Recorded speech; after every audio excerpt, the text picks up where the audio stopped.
Okay, so this is the finished book that we're going to walk through how to put together. There's a separate video showing how I got this laid out in Design Space to cut. There are cut files that I will link below on this tutorial for the base of the album, the mats on all of the pages, as well as the pages like the flips and whatnot themselves. I will put a cut list in case you don't want to use that cut file, that you prefer to cut them yourself, which honestly with the flips and the flaps and whatnot, I actually find that easier than trying to do those in Design Space. However, I have designed them and put the file in Design Space for you as well. Okay, so to make the base of this album, we're going to need 2 pieces of Kraft colored chipboard. This is Grafix medium weight chipboard, which they sell this in the Kraft. They sell it in solid black core, which is what I used on that album. See how it's the solid core. And then they sell one that's got, it's white on one side and Kraft on the back side. They're all listed as medium weight chipboard. There is actually a difference in the thickness. That black is ridiculously thick. This one's, I mean, this is good heavy chipboard. It's not quite as thick as the black. It's a little bit easier to cut. I can actually cut this with the deep cut blade on the Cricut, or I can use the knife blade, which is what I used to cut the black chipboard for the Halloween House album. And honestly, I was really, really happy with how that cut, so I'm most likely going to use the knife blade on that. I've got a few sheets of 12 by 12 Kraft cardstock, and then I've got just the 8.5 by 11 Kraft cardstock, because this is what we're going to use to build the pages and everything for the base.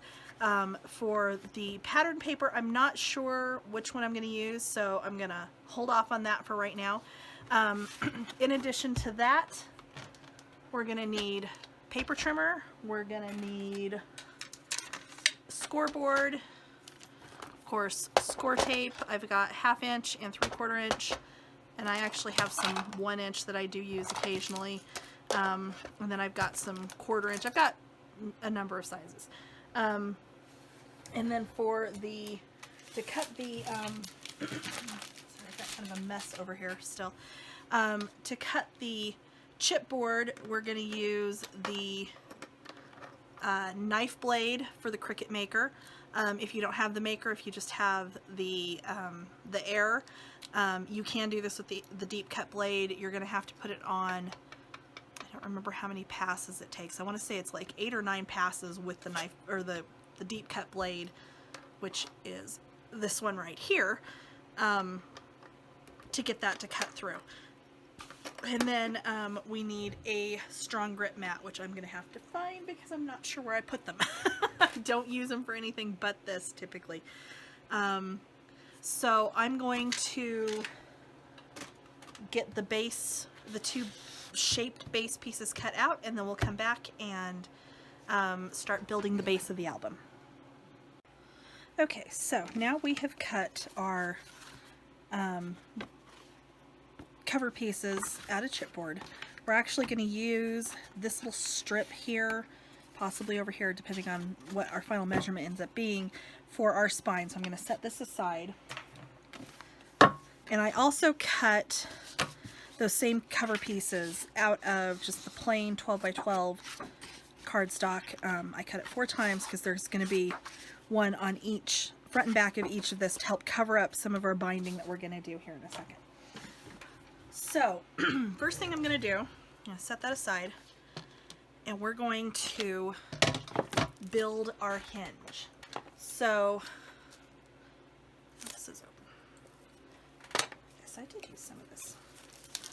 So I am just going to get out a little stack of the Kraft cardstock and just set it to the side here. And we decided that our hinge is going to be, bear with me, I have to look, I did not write it down yet. 5.5 inches high. So we're going to cut this with the long side down at 5.5 inches, and then we're going to score it to make our hinge.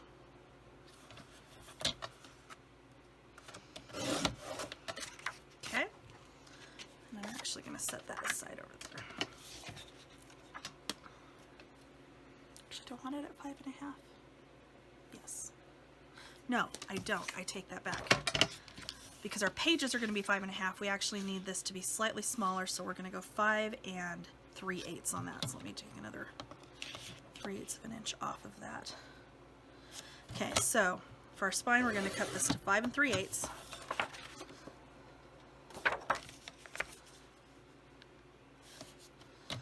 This is just not lining up for me today. Weird. Okay. And move that to the side. I'm going to score it. Since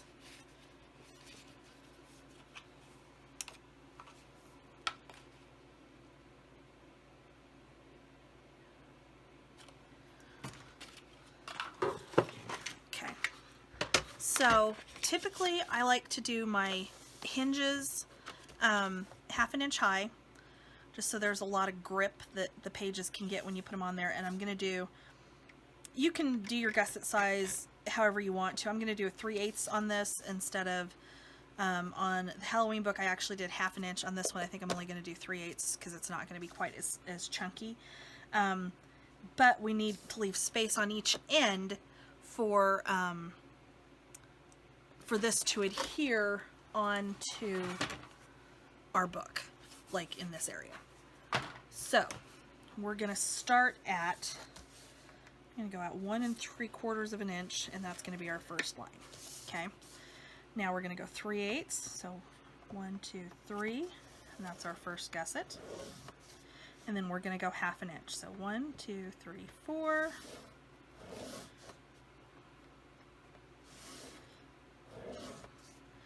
3/8 again. That's our next gusset. And then 1/2 inch. 1/2 inch. And 3/8. And then 1 2 3 4.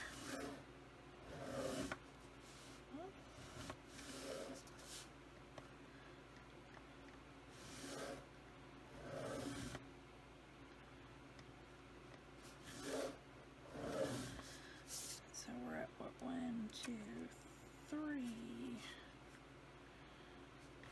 So 1/2 inch.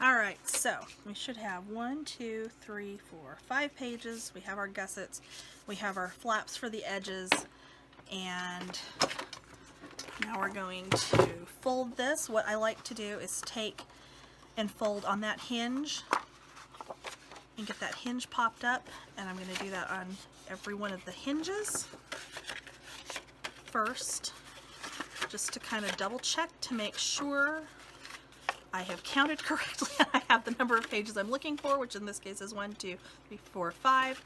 And then I'm going to come back, I'm going to pinch that hinge, and I'm going to push straight down so that I get that gusset folded in there the way I want it. Okay, so pinch up, push down, and then bend it back and forth a couple times to train it. Up and down. Up and down, and then up and down. Okay, so once we get this all adhered or taped and whatnot, we're going to have our hinge for our book. So for that, we're actually going to press this back down because now we kind of know what we're doing and where we're doing it at. and we're going to run some, I don't know what I've done with that,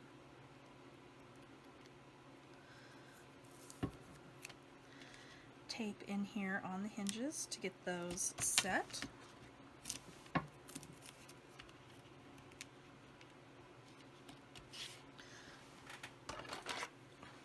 just use that one because I don't know where another one is. I have a smaller one somewhere here, but who knows. I've probably gotten carried away cleaning and put it somewhere where it doesn't really go.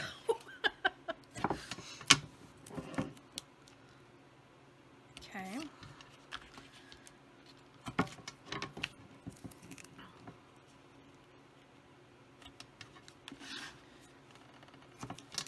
Okay. So then I'm going to take my bone folder and I'm just going to burnish that score tape down. And then I'm going to get that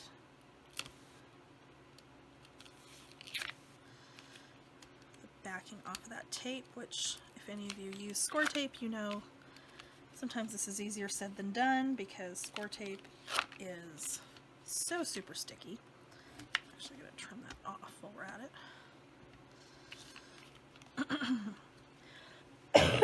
Excuse me. Came back from vacation with a cold because of course.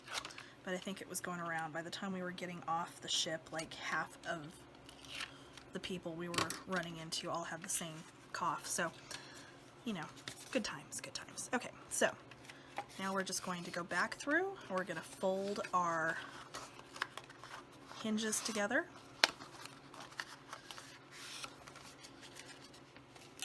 Sticking it to anything that it's not supposed to stick to. Now, could I have left the backing and done these one at a time? Absolutely I could have, but I like making things hard for myself, so I did not do it that way. Okay, so there's our hinge. We're actually going to burnish it that way, and then we're going to push it back the other direction and burnish it the other direction as well. And I must have tape sticking off the back here, just a little bit. Okay, so there is our hinge. So we've got these two gussets at the end. So what we're gonna do, I have lost my ruler, there it is, okay.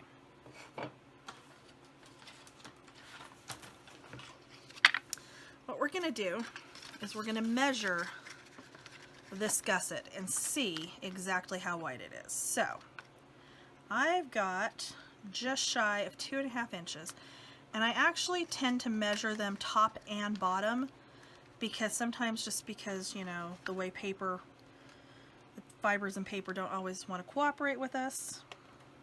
So I've got 2 3/8 down there. I've got 2 3/8 up here. Oh, we did really good. It's actually even. Okay, so our hinge, I'm sorry, not our hinge, our spine of our book is then going to be 2 3/8. So let's get the paper trimmer back up here. And let me get one of those scraps from the card, or the chipboard that is. And I'm actually just going to cut like that, just to make it a little bit easier to work with here. Alright, so first thing I'm going to do, I'm going to take out my good blade, and I'm going to put in an older blade somewhere. It's here.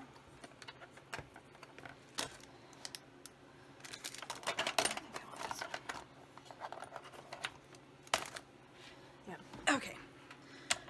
That I've marked that I use just for chipboard, because you can use your normal blades, but it dulls them very, very quickly. Okay, so we were at, what did I say? 2 3/8? Yes, 2. Well, no, maybe not. This is always the fun part. I am a terrible measurer. Okay, so 2 3/8. 2 3/8. So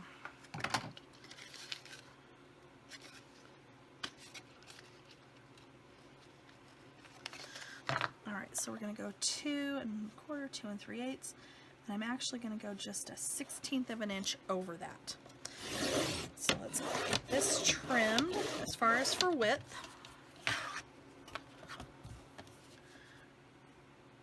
2 3/8, 16 over.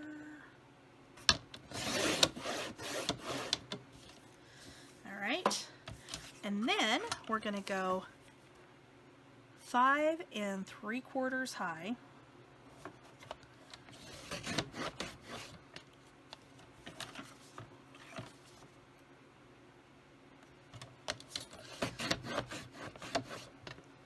Oops, did not get that right. Of course I didn't. Okay, once again, like I said, measuring challenged. I am terrible at measurements.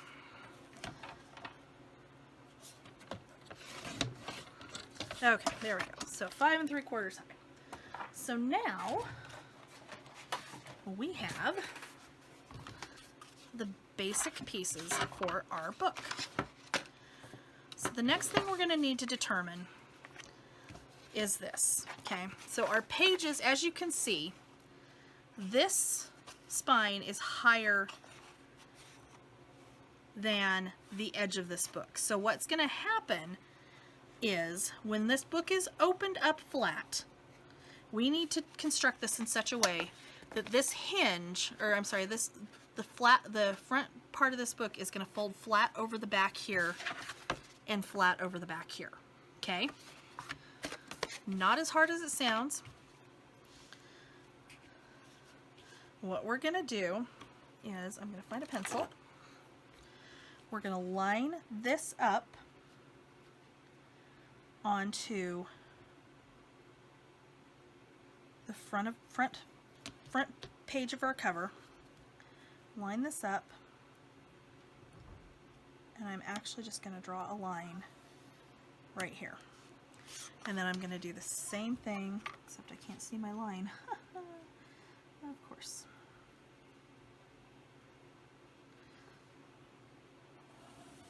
There we go. And then we're going to do the same thing on this side. We're just going to line this up right here on this edge. Alright, so now when we are, what we're going to do is we're going to take a sheet of the Kraft cardstock, we're going to cut it to not quite 5 3/4, we're going to go 5 and let's see here, 3/4 or 5/8. Let's go 5 12/16. So we're not quite as tall as the spine, but we're not a whole lot shorter. And I think the way this is probably going to work best is going to be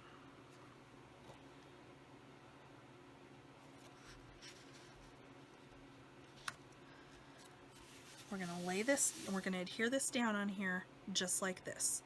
Then we're going to come in and we're going to score just with our bone folder right here. So what should happen is once this is adhered, this should bend up just like that. So what we want to do, first thing I want to do here, and what I'm going to do is actually take my Cricut ruler, and I'm going to set these both down, make sure this is good and straight on here. This thing's awesome. It does not slide. It's just amazing. So I'm going to set these down on here. Make sure that their bottoms are touching the ruler. And then I'm going to center this up. Oops. I say it's not going to slide just as it decides to slide on me. Okay. Partially because it was sitting on that, so let's not put it on there. Okay, so I want to leave from where my line is that I've drawn on here I want to leave, actually I want to put this just exactly up to that line. So I'm kind of thinking as I go here. I want to put that up exactly on that line we drew. Okay? And now we're just going to have to kind of let this sit just like that, and we're going to put adhesive on this. I think in this case I actually am going to use wet adhesive just because it's going to be a little more forgiving, and it's going to allow me some time to kind of slide things around if I need to, and get everything positioned the way we need it to be positioned. Okay, so let's try this out. Except my glue's stuck. I don't know where my thing is.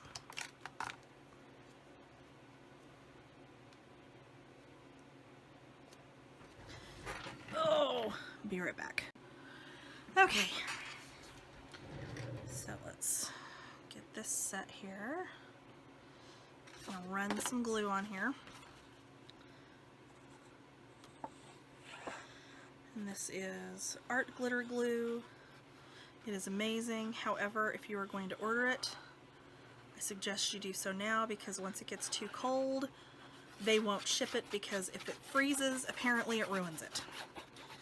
I don't know. I ordered mine in like March with like 2 big refill bottles that literally I have only refilled this one once, because that's just how amazing this glue is. It's just phenomenal.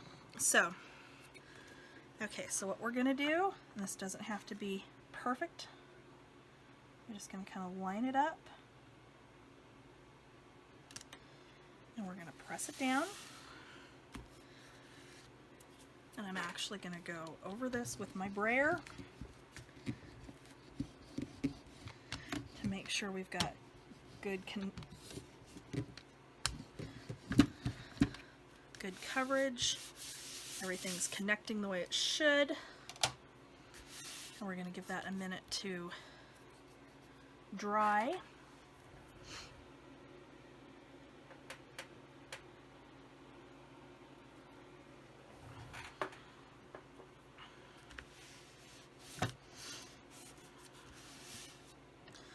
Okay, so now what we're going to do is you're going to feel right here on this ridge.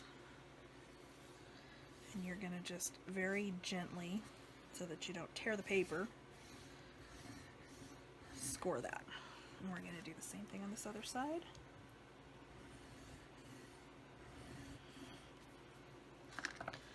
And then, assuming everything is working as planned, we should be able to fold that, except it's not totally dry, of course.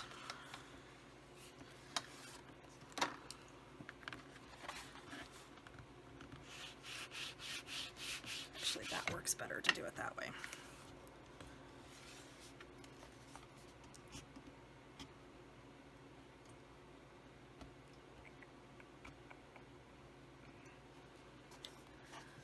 Okay.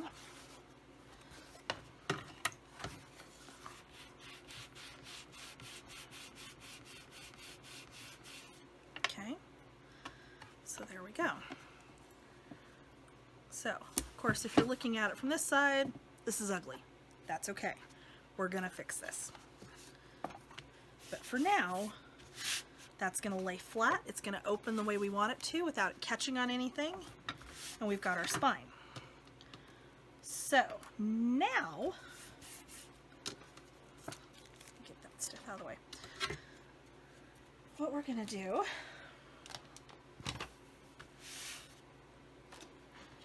is find wherever I put those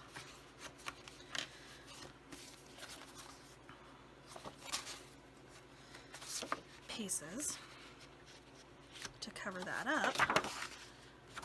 But first we're going to get our spine in here, okay? So, to do that, of course there's already tape on there, because of course there is. What I'm going to do is we're just going to put some tape over the back of this and out onto these sides, And then we're going to center it on here, adhere that onto the spine, and then we can adhere these cover pieces over both of those. So this will be in here flush down like this. This will come in over the top of it to help hold that down and keep that, and it will look a little bit cleaner.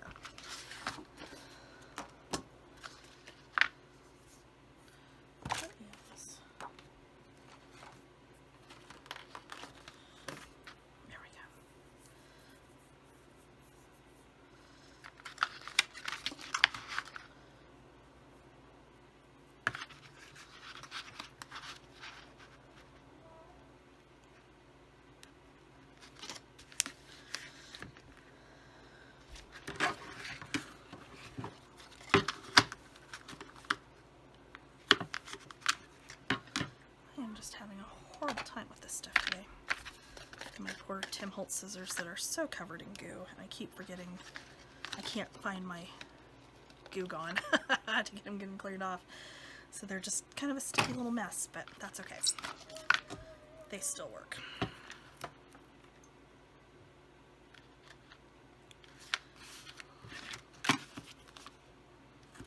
Okay.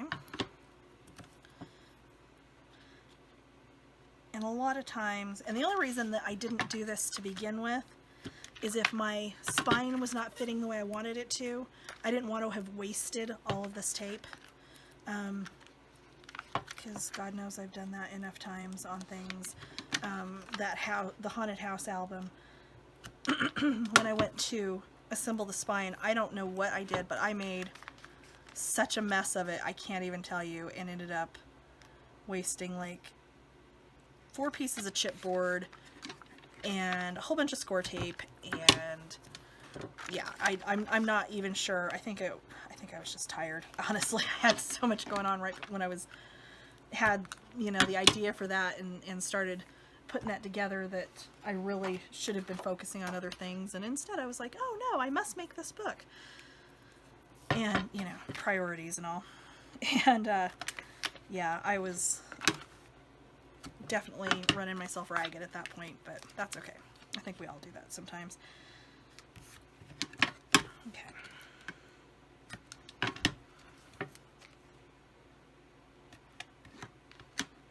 I have a small one of these somewhere. I have no idea what I've done with it for the life of me.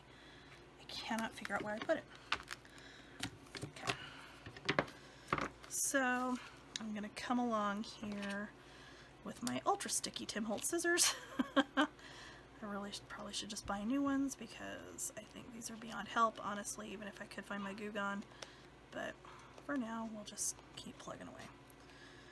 Trim that off to make sure there's no adhesive overhanging the edge because we don't want that.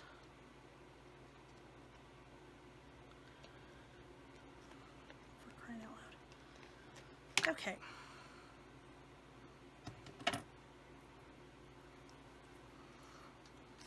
Alright, so now then, we're going to get this adhered. Actually, before we do that, we're going to just burnish this to make sure this tape is all good and stuck down. And then get our backing off. I have some camping paper over there from, I think it's from Paperplay, that maybe I'll use. I haven't used theirs before. And actually there was a retreat this weekend in Phoenix at their warehouse that Susie West was doing that I really wanted to go to, but we just got back last Saturday from vacation, and I really was just like, yeah, as much as I would love to do this, I really have no business running off again already. And that, I had no daycare this week, so, don't know what I would have done with my son today, because today is the day I would have had to travel down there, but that's okay. All right, so let's get this centered up in here.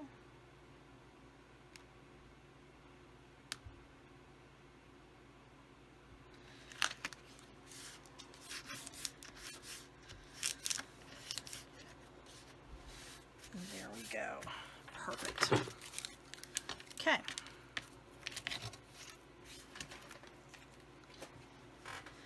All right, so we have our hinge. We have our cover, which is drying just beautifully and looks much better now that it's dried. We will still get this covered up as soon as I figure out what we're doing with that, because that will be interesting. That'll actually be new to me too, but we can do it. I know we can. Okay, so now we are just going to adhere down these two cover pieces. And we can do this with glue, we can do this with tape, you can do it really whatever your preference is. If I were doing just a typical mini, you know, just a normal, you know, square or rectangle or something like that, I probably would use tape, because in that case we'd be wrapping it. In this case, where we're not wrapping it, which is partially why we're using, you know, the Kraft chipboard and the Kraft cardstock, aside from the fact that will go really nicely with either one of any of my wilderness themed paper I've got, which I've got quite a bit, because it's yet another one I tend to buy tons of and then I don't end up using. Totally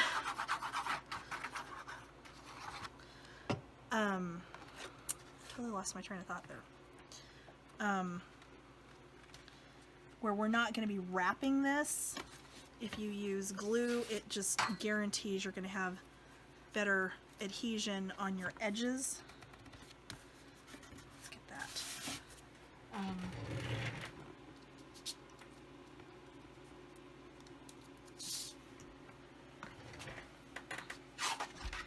And that they won't be lifting. Okay. So we're going to do the same thing on this side.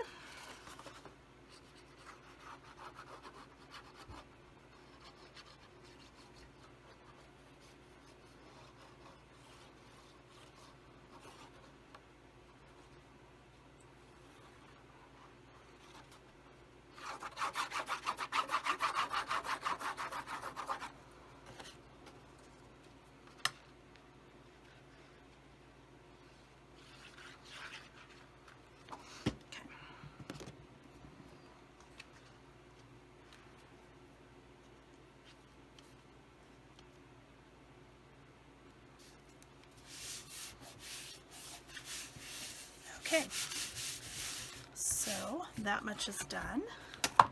We can go ahead and actually adhere those on the front pages if we wanted to.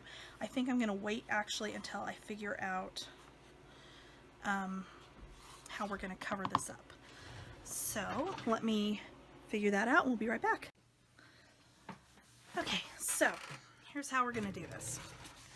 What I have done is I have cut a piece of cardstock 5 7/8 high, or I'm sorry, 7/8, 5 3/4 high, and then I cut it 5 inches wide. Okay. And then, because our spine is 2.5 inches, I'm going to score this, because this is 5 inches wide. I need an area in the middle at 2.5. That's 2.5 inches. So I'm going to go at 1 1/4, and then I'm going to come in from the. I'm going to flip it, and I'm going to go 1 1/4. Okay. So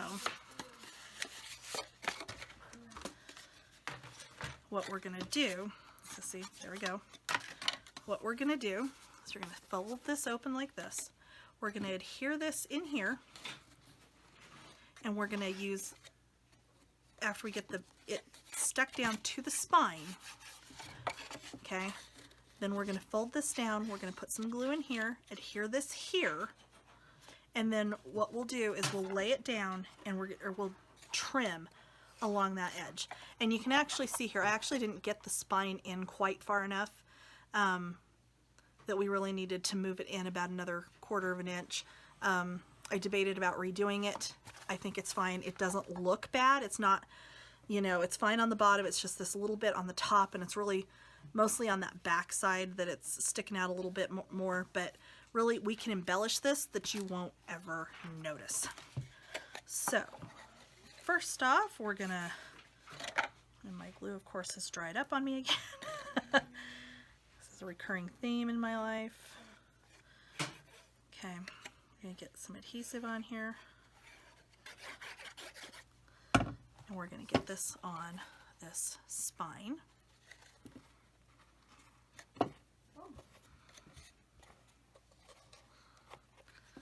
Okay.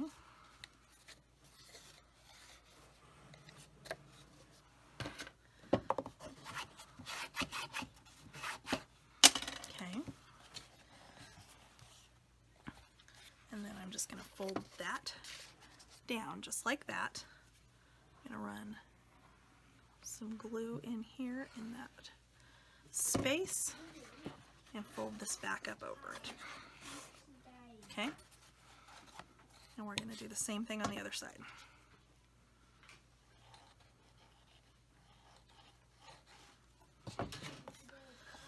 We'll fold that back up over it. Okay.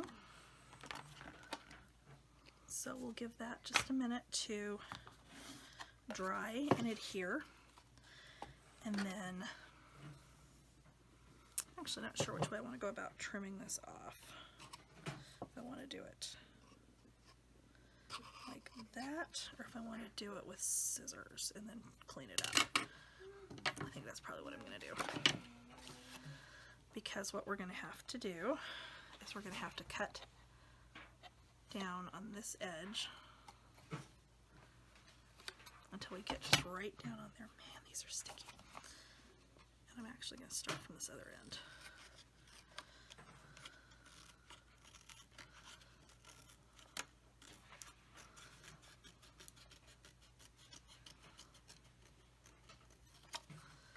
Get that trimmed off there. We're going to do the same thing on the other side. Come in from the top, get that trimmed. Then I'm going to come up from the bottom. Just cut right along that edge of that chipboard.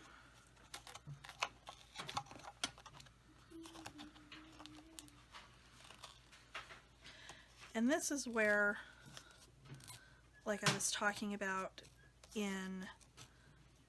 when you're laying this out and deciding on your design that you're going to use for your shaped album, that's where this is really important, because if this is too complicated, there's just more of this type of thing you're going to have to do, and sometimes it's going to work and sometimes it's not. And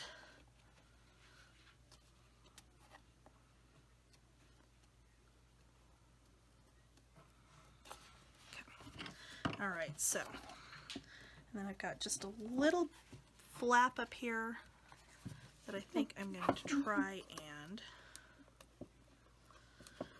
tuck down in, just to kind of cover up that edge.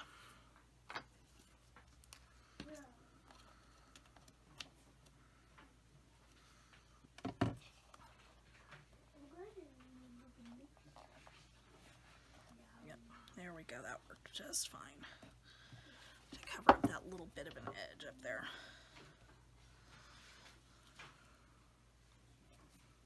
This one, I think I must have gotten enough glue on there. Okay, perfect. Okay, so now you've got that spine covered. We're going to go ahead and adhere our top pieces on here, just to make it look a little bit better. Just because I'm not, and here, I'm not sure what I've done. I think I just didn't get it over quite enough. I've got quite a bit of cardstock kind of hanging out over the edge here. And then we're going to actually train this to open up flat again.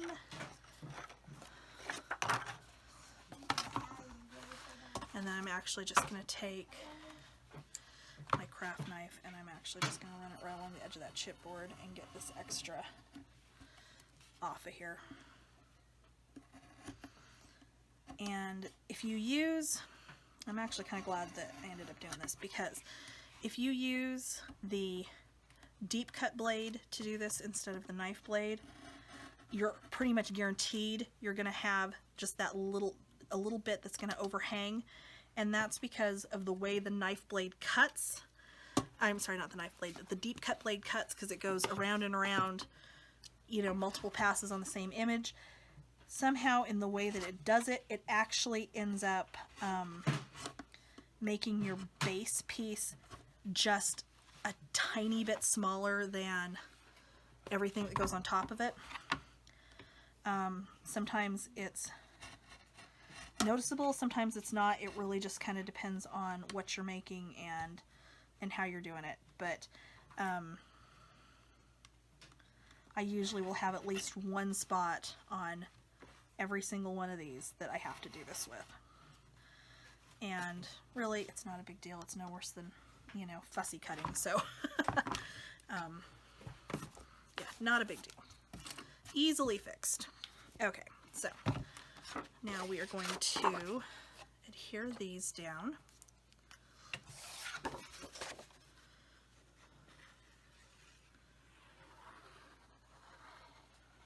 And then we can start working on our pages inside. And we can build our bases, get those all cut, and then we can start figuring out all of our other little elements as far as our flaps and pockets and that sort of thing. Okay. Here we go.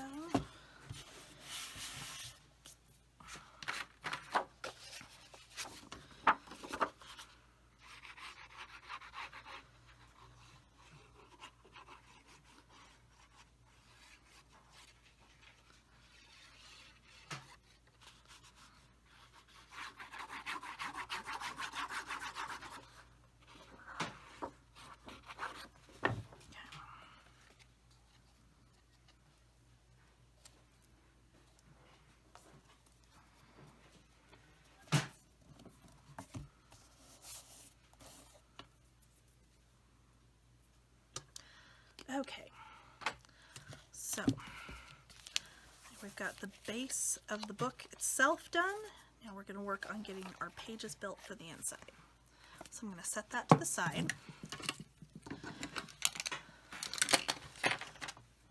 And get ready to cut some pages. Okay, so now we are going to cut our page bases. We're going to start with that. We are going to cut 5 pieces at 7.5 by 5.5, and then we're going to cut 5 pieces at 8 by 6, and those are going to get score lines. So let's start with that. And of course, they're completely quiet upstairs until the second I start recording, and now it sounds like a herd of elephants. So if you can hear that, I apologize. Literally, some days I have no control. Okay, so here's 2. I did 2 earlier as I was getting the dimensions on all of this figured out. I'll do 1 more.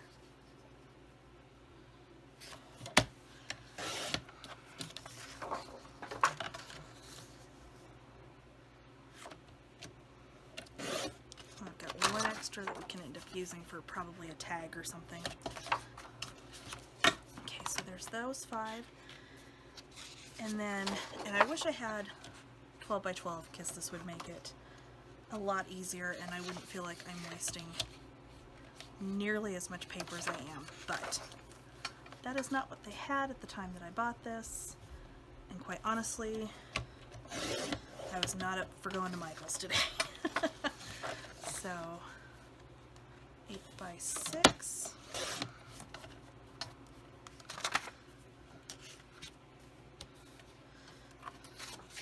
But the good thing is we can use a lot of these later for flaps and tags and photo inserts and whatnot, so it's not a complete waste.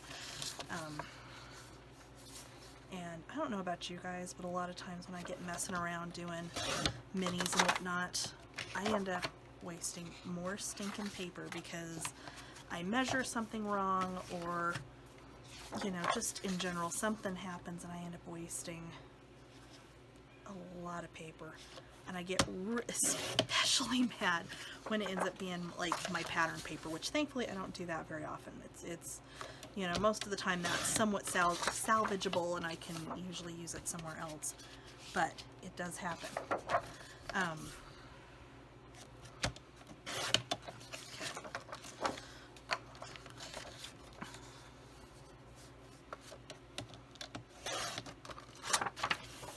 Okay, so these are our pages, so I'm just going to put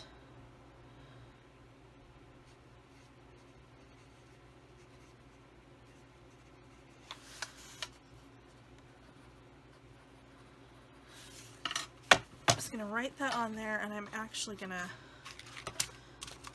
clip these together and set them to the side, and we'll go ahead and start cutting the rest of our little flaps and whatnot. So for the front, we're actually going to do, and that's my other this piece. In the front of the book, right here, we're actually going to do a little accordion pocket. So, somewhere I have it. I actually, because I was testing this, I actually did make the initial base piece of this. What all this is I cut this to 6 inches high. No, I'm sorry, 5 3/4 inches high. And then I scored it on each end in 1/2 inch increments. So at 1/2 inch, 1 inch, 1 1/2, 2, and 2 1/2. And then on the other end, 10 1/2, 10, 9 1/2, 9, and 8 1/2. So I end up with a 6 inch pocket. So we need that, and then we're going to do 2 flaps basically.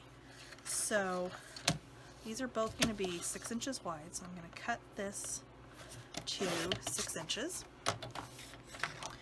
And then they're going to be 4 3/4 high. And we're going to do some more scoring on those here in just a little bit. But I'm going to get everything cut, and then we can go back through and score everything where it needs scored. And since that's already scored, I'm not even going to mark that because it's fairly obvious what that one is. On this back here, we're going to do a waterfall. So I'm going to do this a little bit differently than I normally do. I'm actually going to make a base for it, and we're going to assemble it independent of the book, because at this point, and that's also why I did this one the way I did it, and I'll show you that when we go to assemble it in a minute here. Because I don't know if I'm going to go ahead and cut out those trees and assemble them, you know, cut them out with the Cricut and assemble them and adhere them here, and then this would end up going over the top of it, or if I'm going to cut this the background shape out of some pattern paper and put that and then do those on top. I'm not sure how I'm doing that, so I'm going to assemble that accordion pocket and this waterfall album independently, so that once I decide how I'm going to finish the interior of these pages before I put those in there, then I can just adhere them after the fact. So for our waterfall, we're going to make a base that is 4 1/2 inches high. Let me double check my notes. Yes. And it's going to be 8 inches long.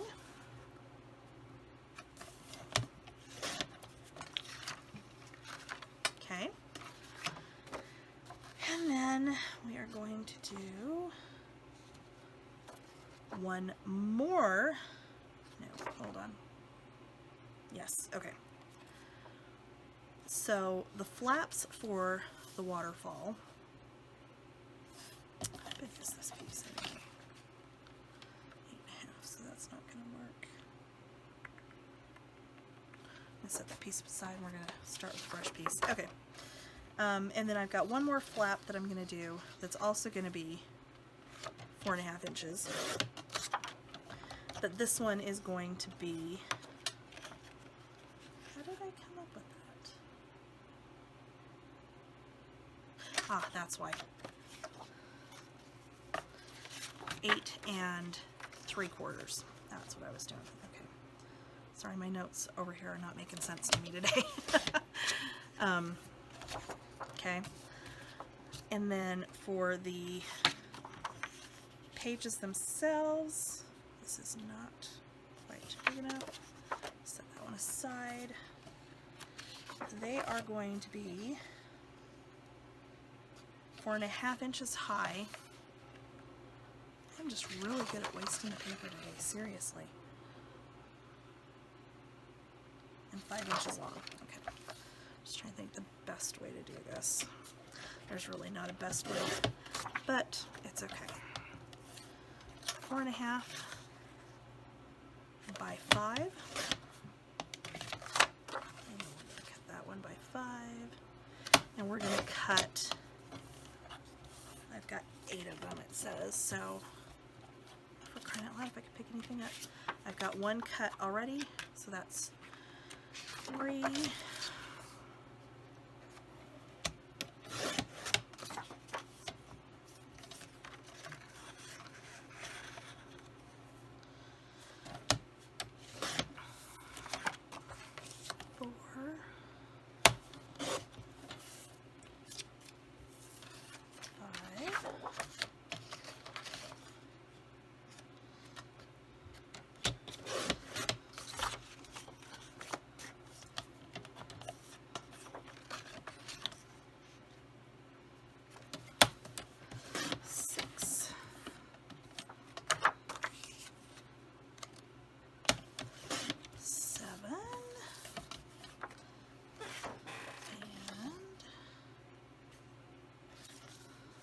I'm going to save that for something else.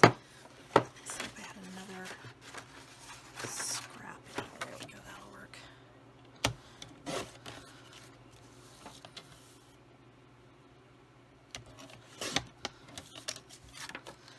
So, we got 1, 2, 3, 4, 5, 6, 7, 8. We're going to say Waterfall. Clip all of these together. Okay, so for our first page, we're going to do a couple of flaps. We're going to do these at 7.5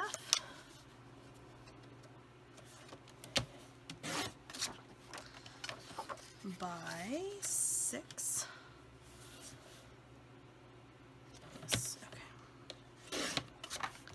And we're going to cut 2 of those.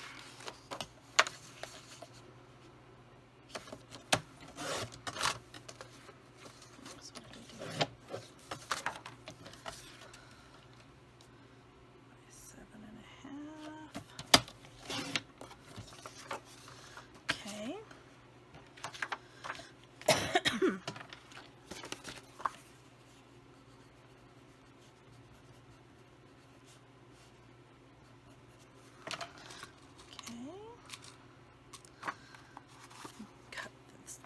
Side. For the back, we're actually going to do a little pocket.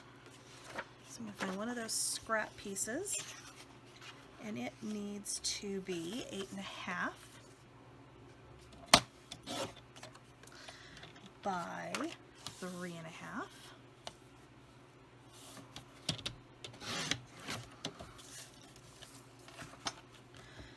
just going to put on here page 1. Pocket back. Actually, put that there because that's okay. Okay. For our second page, we're going to do a belly band, and that one's going to be 6.5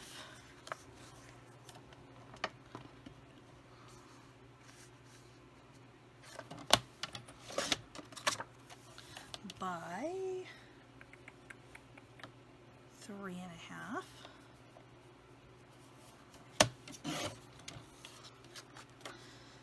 Okay, and then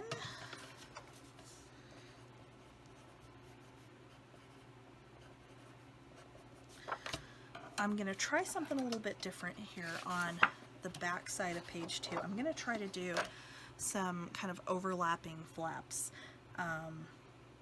Haven't done this before. It's going to be interesting. We'll see how this works out for me.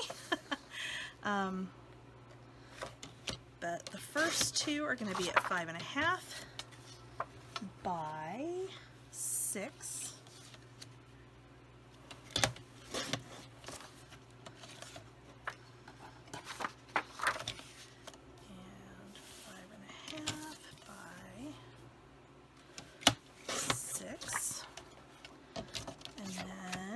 Gonna go 5.5 by 4.5.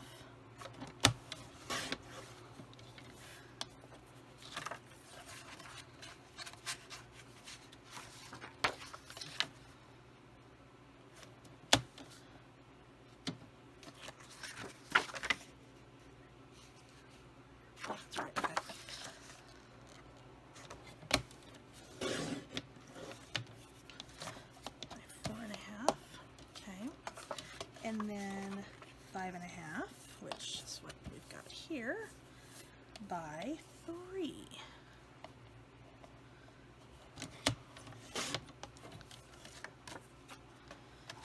And 3. Okay.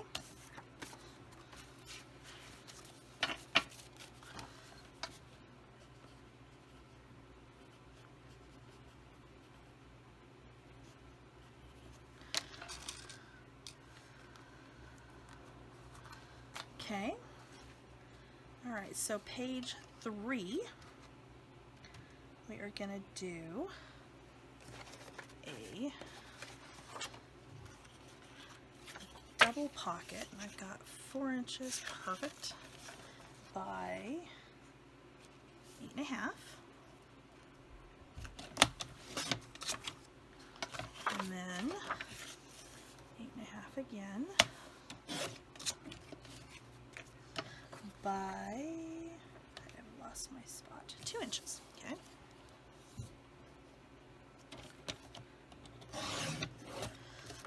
Okay.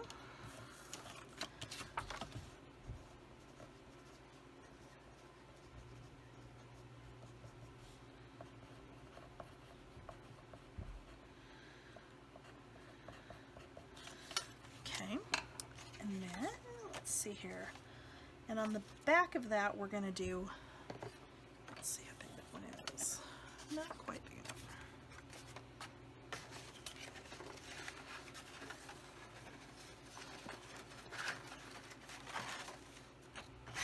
There we go. Okay. On the back, we're going to do another belly band, only this one's going to be a long one. And we're going to do this one at 8 3/4. By 3.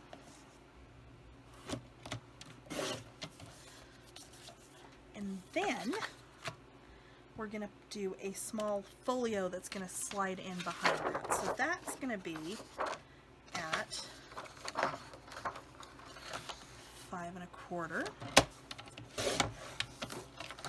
by 7 3/4.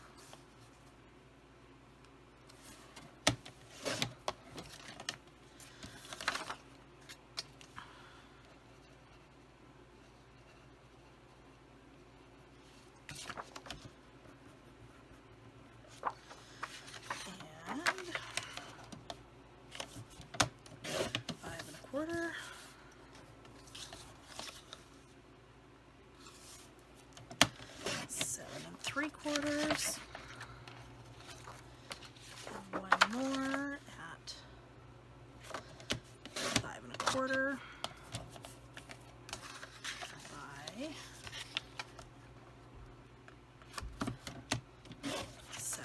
quarters. Okay.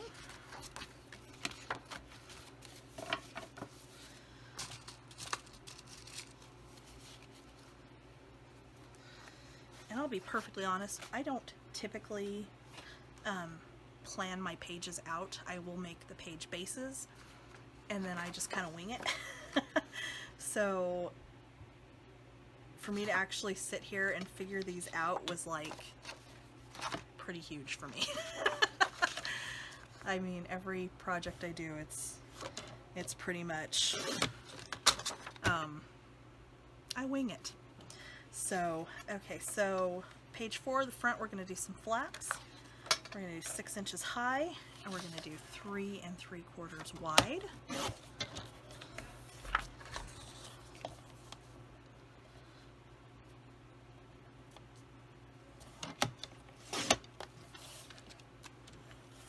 And then we're going to do another flap that's going to sit underneath that. It's going to be 6 inches. No, not quite. Okay. 6 inches by 7 1/2.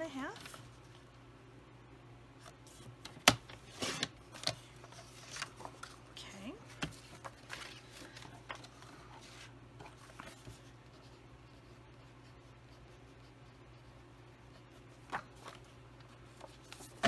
Okay.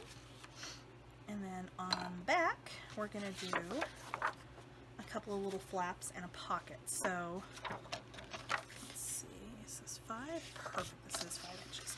Okay, so I need a 4-inch. My pocket is going to be, let's see here, 6 1/2 by 4 1/2.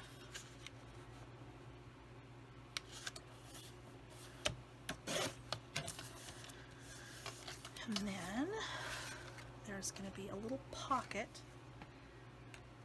underneath that. That's going to be, it's not quite 3 inches, but you know what?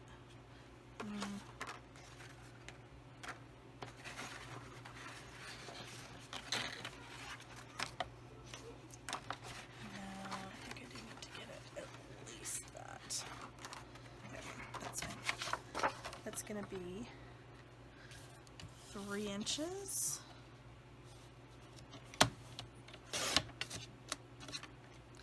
by 6 1/2. Okay.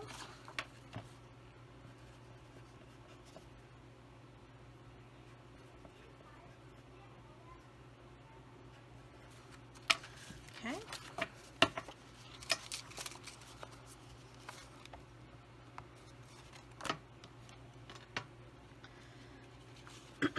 And then page 5, we're going to go 8 inches. That doesn't sound right. What was I doing on that one? Oh no, that's right. Okay, never mind, sorry. By 5 1/2.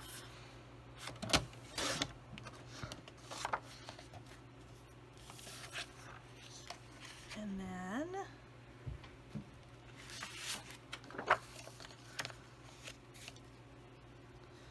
7 1/2 by 6.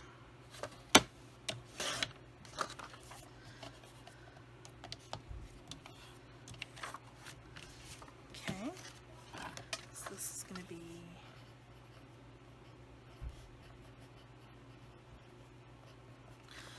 5 front flaps, and then on the back of the last page I've got on here that I was going to do a frame, but I don't think that's what I'm actually going to do. I think I'm going to do just a bigger photo mat. So what I'm going to do, let's go 7 and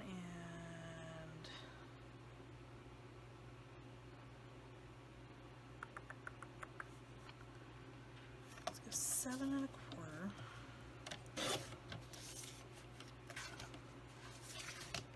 No, that's not gonna work. Okay. Take it back. Let's go 7 3/4. Just turn it this way. 7 3/4.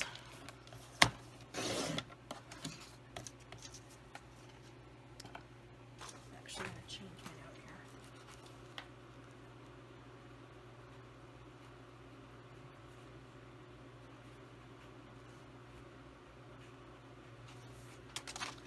And then we're going to go 5 1/4. Yes, okay. We're going to do page 5, we'll have back.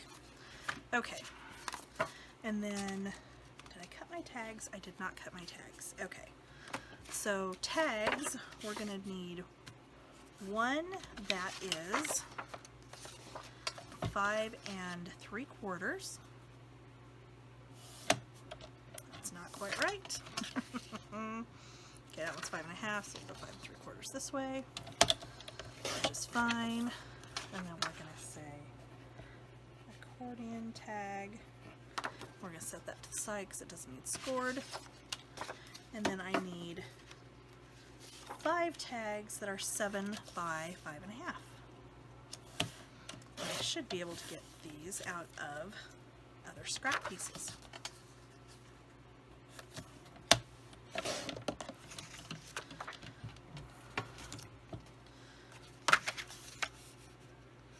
Nope.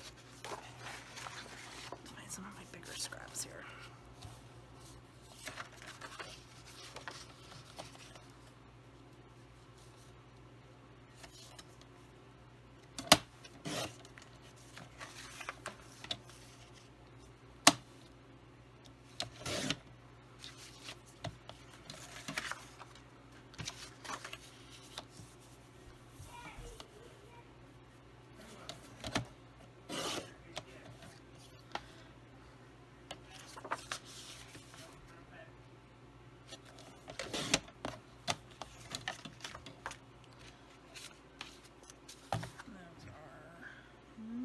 Quite wide enough, so I'm gonna have to cut one more whole sheet. That's okay, because we're almost through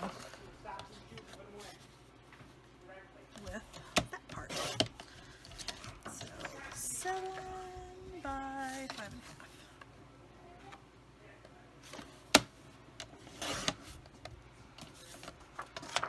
This one should also be 5 1/2.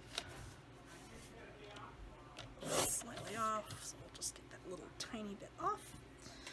And that should be 5. 1 2 3 4 5. Okay, so these are our other tags. We're going to set those aside. I'm going to move some scraps. We're going to get the scoreboard. So, as you know, I like to score sideways. So we're going to start with our page 5, flaps and whatnot. Okay, so this one, we're going to put the 7 3/4 inch edge at the top, and we're going to score it 1/2 inch. And set that one aside. For our next one, we're going to go with the 7 1/2 inch.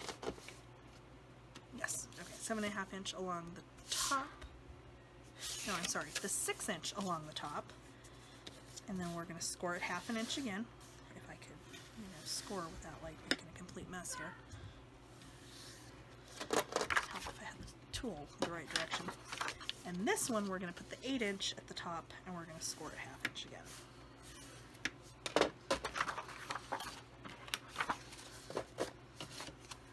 Once again, put them together, set them to the side. Page 4. Back pocket is going to be, we're going to score it on each end at 1/2 inch in. So see.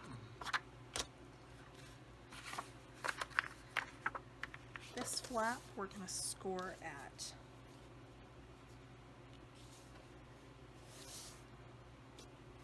that's the small one. Okay.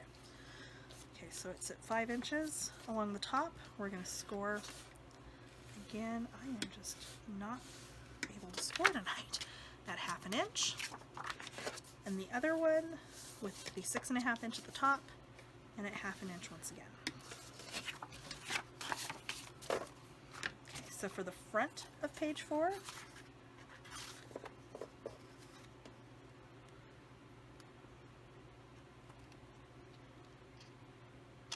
that's why. Okay. We're going to put the 6-inch edge at the top and score at 1/2 inch on both of the small flaps. And then for the large flap, we are going to put the 6-inch edge at the top and score at 1/2 inch again.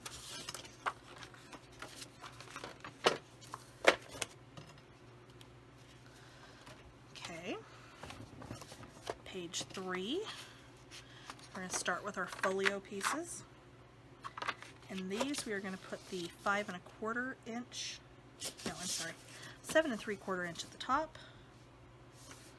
I think I cut these wrong, because I think I wrote it down wrong. It's fine, you know what, we'll do it that way, it'll be different. And you're going to score each of those folio pieces 1/2 inch with the 7 3/4 inch at the top. Score it on the 1/2 inch, at 1/2 inch on that end.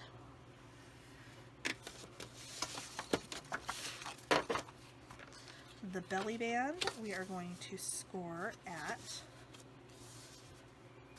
put the 8 3/4 inch at the top, we're going to score it at 1/2 inch on each end, so score once, flip it around, and score the other end, and then you're going to score actually an 1/8 of an inch in, so at 1/2 inch and at 5/8 of an inch, so you're going to have a little 1/4 inch gusset here, I'm sorry, 1/8 of an inch gusset here, and you're going to do that on both ends, because that's going to give our folio room to slide in and out when we actually have that assembled and on there. So our pocket for the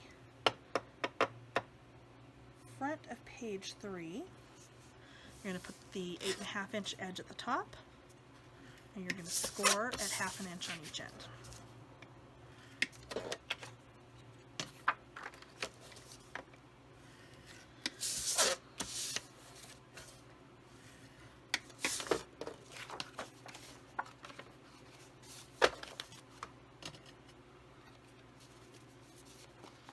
Okay, page 2. We're going to do, oh, these are going to be our funky little flaps. So we're going to put the short side at the top, so the 3 inch at the top, score 1/2 inch from the end, and hopefully this particular page works like I'm envisioning, because it can be kind of fun. And then 4 1/2 inch at the top, score 1/2 inch from the edge, 4 1/2 at the top, 1/2 inch from the edge, and then once again we're going to do 6 inch at the top and score at 1/2 inch.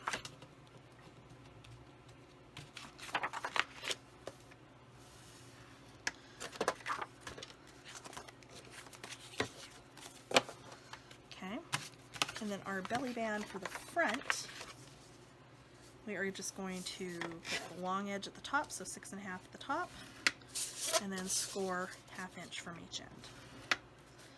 And since this one's really just more for like photo text, we're not going to add any kind of gusset to this one.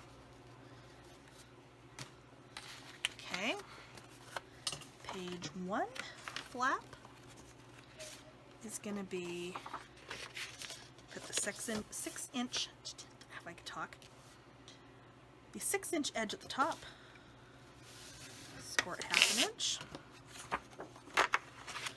and for the pocket for the back, 8.5 at the top, and score again at 1/2 inch. Okay.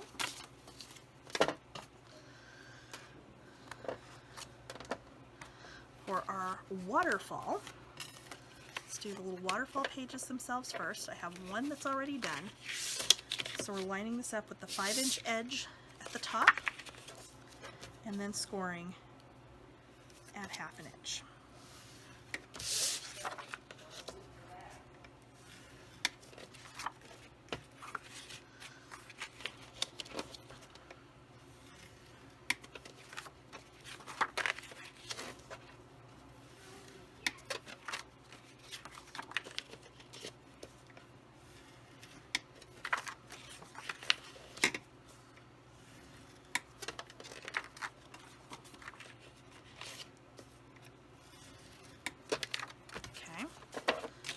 There's all of our flaps.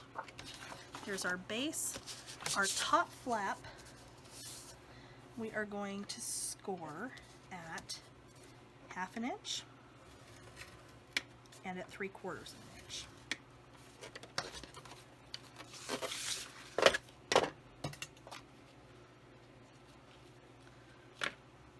And then our accordion, like I said, we left that at the full 11 inches wide, and then all I did is score this at 1/2 inch, 1 inch, 1.5, 2, and 2.5, and then 8.5, 9, 9.5, 10, and 10.5 to get the gussets for the pocket itself. This right here is actually the back of the pocket that's going to adhere to the book. For our two little flappy pieces, one that's going to be the front of this, and then the one that's going to fold down over the top, we are going to get our 4 3/4 inch end at the top. We're going to score it at 1/2 inch, and then 1 1/4. 1 1/4, that's not right. Is it? No. These are the wrong size. And I've lost my paper trimmer. Yes, these are too big. Okay, so these actually need to be 4.5, not 4 3/4.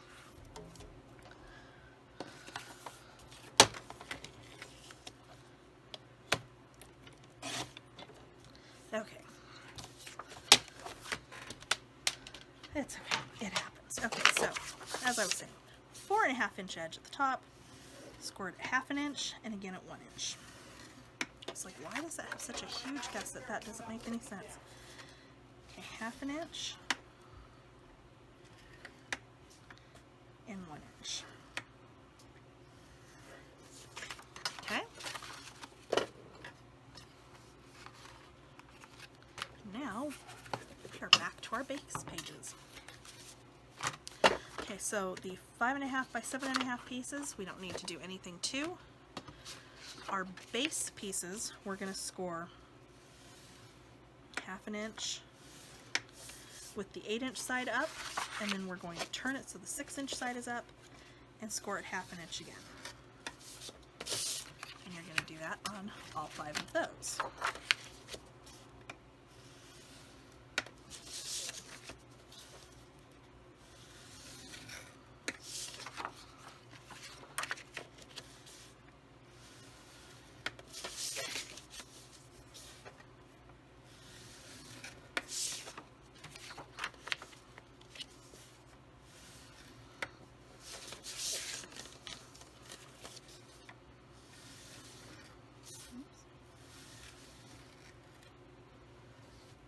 Okay,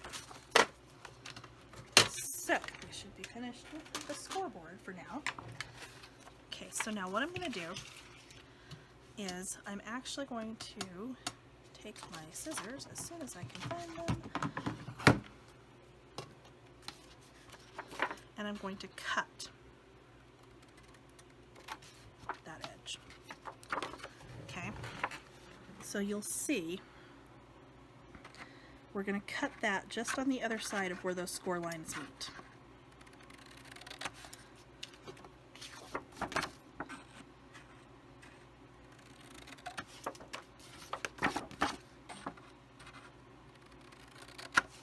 Okay. And really, I probably should have put adhesive on here first, but I didn't, and that's okay. Fold these down.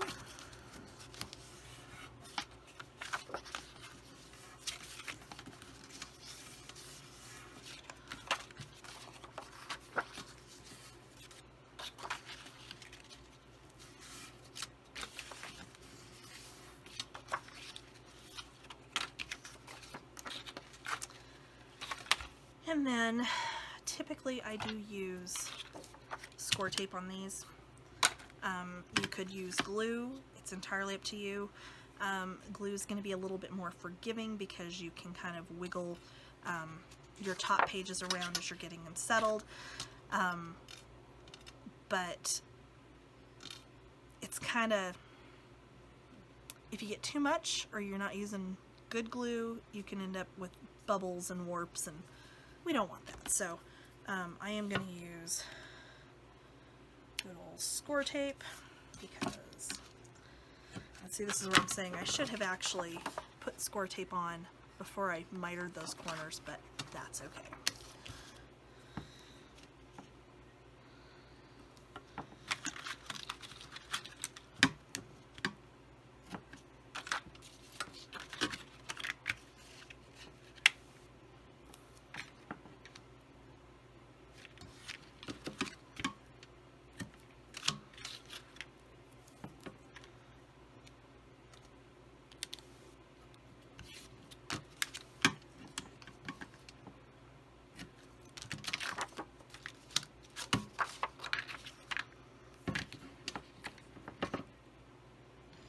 I am using the 3/8 inch score tape on this instead of the 1/2 inch, even though that space is a 1/2 inch space, just so that I don't end up with adhesive that's like sticking out, if that makes sense. We don't want it to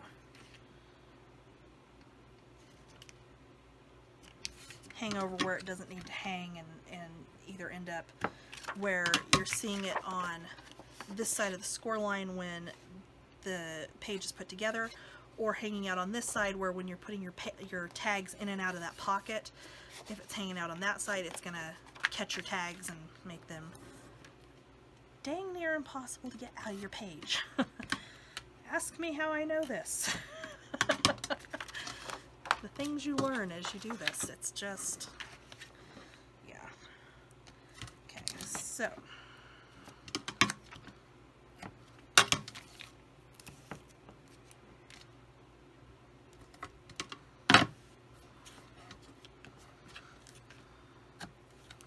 alright, so I'm going to take my bone folder and just go over the tape, make sure it's getting stuck down.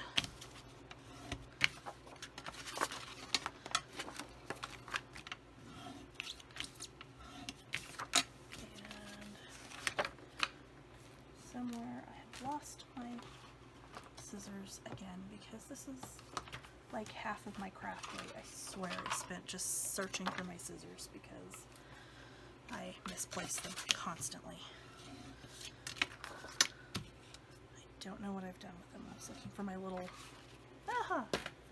those, my little gummed up Dimple scissors. Oh, I've got to find the goo gone. I know I have some, I just don't know where it is, and I keep refusing to buy more because I know the second I do, I'll find, like, knowing my life, like 3 bottles of it or something.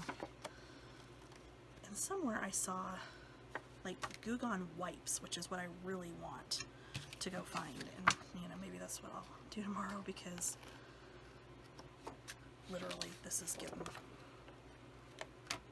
to be really ridiculous with the stickiness on here. Okay. So, couple different ways you can do this. You can get your side and your bottom all folded in nice and neat here, and then line this up and kind of hold it down, and then get in here, you know, with like the knife and loosen that up and get them lined up that way. That works. Honestly, particularly because these are going to be top loading pockets, what I'm going to do is I'm going to pull this off here, and I am going to line this up. Sorry, I was trying to think there what I was actually needing to do. Along that score line.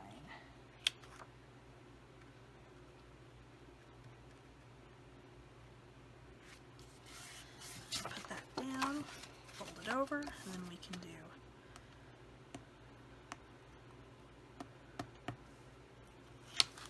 get that one off, get that pushed down,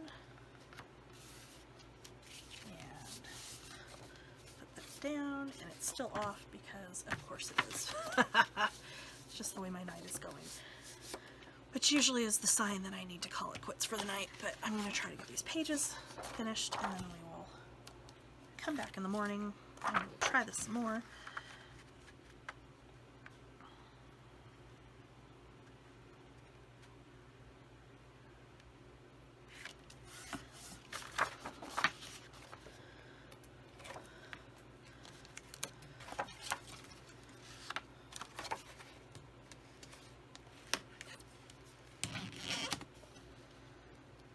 That one went together better.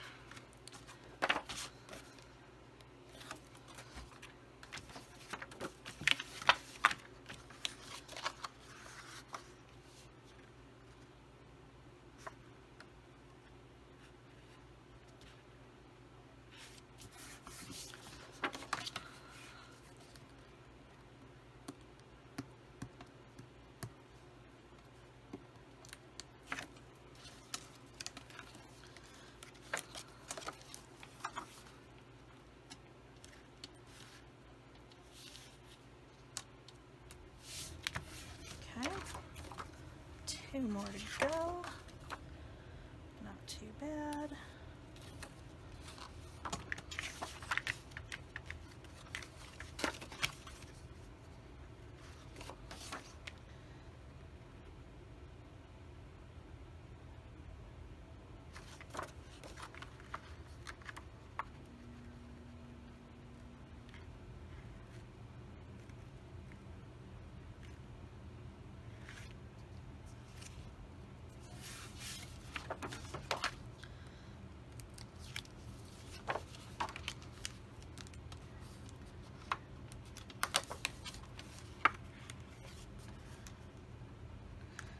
Honestly, if I've got just a tiny bit of overhang on these, it's not going to be that big a deal to just come in here with the craft knife and just kind of trim that off, because once again, it's not going to be perfect.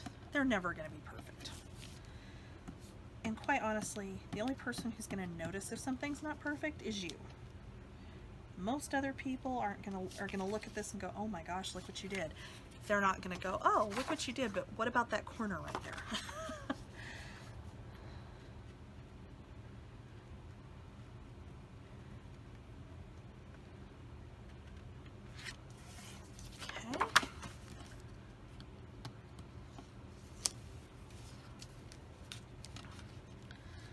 And that's the nice thing about paper crafting, is it doesn't have to be perfect.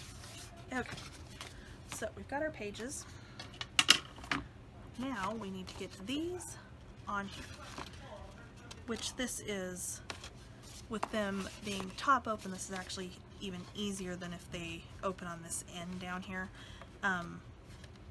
just because we really can kind of get them on there a little bit more evenly than you can if they're opening on the end. But what I'm going to do, and I really should have done this actually before I put the spine in here, but honestly wasn't thinking that far ahead because, once again, I tend to wing these things. Okay, so what I'm going to do is I'm going to get my score tape in here. I'm going to get down on that. I'm going to cut it off right up there at that end. And I'm going to do that on every single one of these.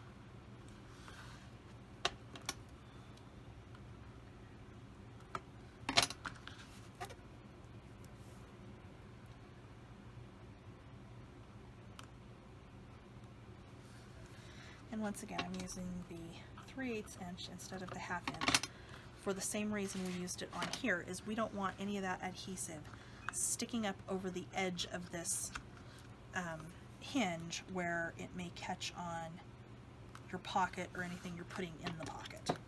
Or I'm sorry, your tags or anything else you may be putting in the pocket.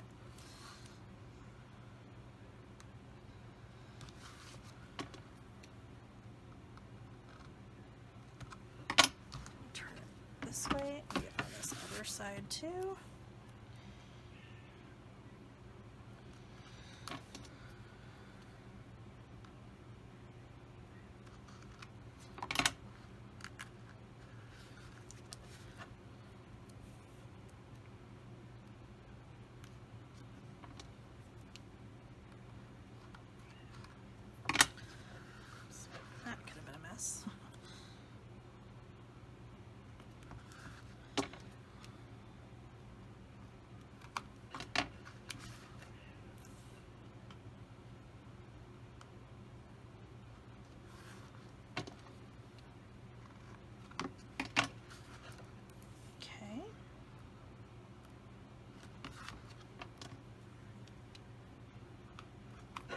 Alright, so got our tape on here. I'm just going to kind of go over it like that, make sure it's getting stuck down, and then we can turn our book the right direction first off, and then we can start working on getting our pockets on here. So what you want to do when you're putting the pockets on the pages, you don't want to slide them down so that they're completely flush with the bottom. You want to leave just a tiny bit of space so that when you turn the pages will lay a little bit flatter. Anything that you're doing on the pages that's a little bit chunkier isn't going to get caught and it'll prevent the pages from laying flat. I actually did that on one page in my Halloween book, and I'm still just irritated with myself because I wasn't watching it as closely as I should have. So we're going to put that where it's not quite at the bottom of that page. Okay. And we're going to do it that way with every one of these pages. One thing to keep in mind is if we had any flaps that were opening, so pages in here this way, we had a flap that's coming open this way. I don't think I do. If I do, it's fine. We can still adhere it on the outside. But it can be, it looks a lot cleaner if you actually have that flap on here before you slide the page on. Which, honestly, you can do this a couple of ways. We could leave these off just like they are, and we could go ahead and go through and put all of our flaps and everything on the pages before we put them in the book. One benefit to doing it that way is you can get your pages assembled with your flaps and your pockets and whatnot before you've decorated them, and then decide what order you really want them in. And sometimes, depending on what you're trying to put, what elements, interactive elements you're trying to put on these pages, a lot of times it's easier to put them on if the page is not in the book. I think in this case, I don't know which way I want to do this, so I'm actually going to leave the pages to the side for now, and we're going to work on our Waterfall and our Accordion. And we're actually going to start with the Accordion album because, sure, let's torture ourselves one last time before I go to bed tonight. So, for the bottom and the top flaps, you're just going to go ahead and fold it on those score lines. And, of course, fold your accordion file side pieces. I know what I'm trying to say. It's not coming out right. We're going to adhere one piece down here, And then this is going to come up. We're going to put adhesive on here. Actually, I'm going to do this a little bit differently. I think I'm going to put the adhesive on here. We're going to fold that up, and it's going to attach. Okay? This piece is going to go on the top, and it's going to fold down, and when we actually go to decorate this, we're going to put a magnet in here, so it's going to have magnetic closure. You could do a string closure, you could do it, you know, with like, do string like all the way around and tie it. You could do a brad. There's any number of ways to do this for the closure. But what we're going to do first is,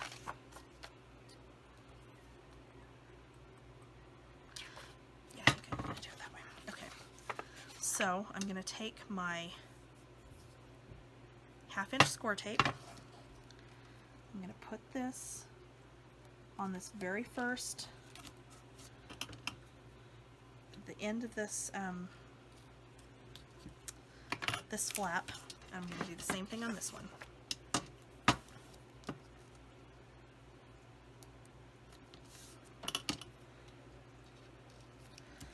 And then we are going to miter this ever so slightly, just tiny, tiny bit. And we're going to do it from the score line out. And we're going to do that on both of these pieces.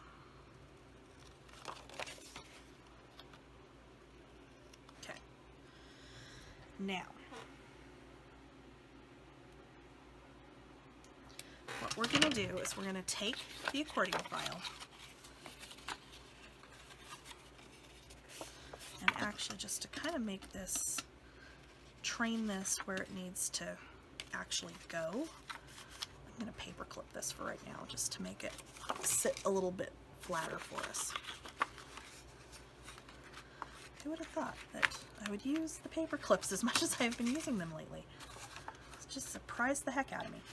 Okay, so what we're going to do is we're actually going to adhere those flaps to the back of this album, so that when you open it, you're not seeing that little, you know, mitered in edge there. It's going to be just, you know, a smooth edge. Which, I mean, it ultimately doesn't matter because you're going to cover that up with paper any way you look at it. But just to make this easier, I'm actually going to fold this the opposite direction so I can see what it is I'm actually trying to do here. And we're going to line that up even with the top and the sides of that accordion album. So this will now fold over like this. We're going to do the same thing on the other end.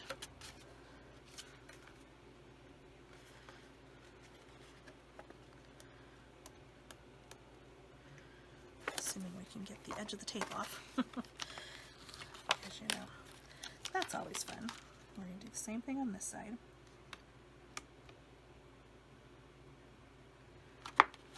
Okay. And see where we've got that little bit extra tape hanging out there because I wasn't as precise with that. It'll be fine because it will be on the back of the accordion. So I'm going to actually make this my top just because my sides on here look a little bit better. And we're going to make this, did I put this on here crooked? Or am I just slightly off? I think I'm just slightly off, it's okay. What I'm going to do is I'm going to put tape on these sides here.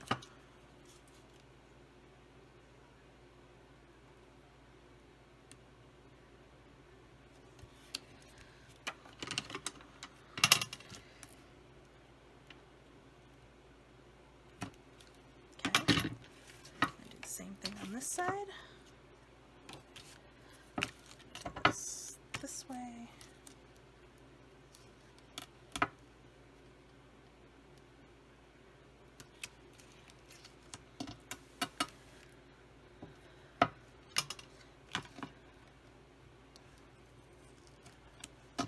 okay, what time is it anyway? Oh wow, it's 8:30.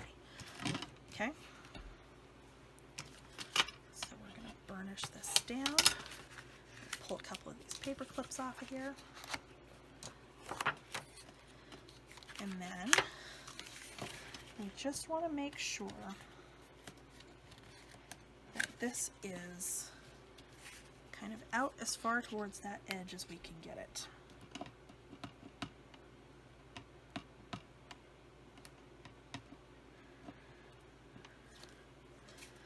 And then we're going to fold this up. And this is where it gets tricky because we want it to adhere right down the edge of that, so that the edge of this gusset is up against the edge of that paper.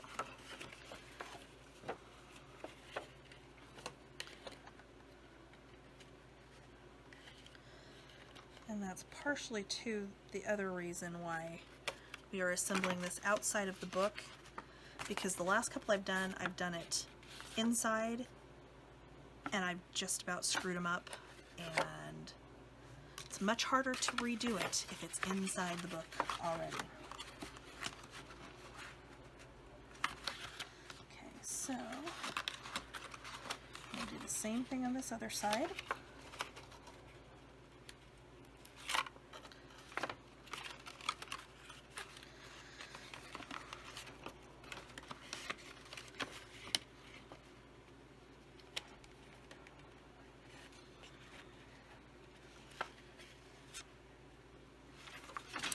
Go.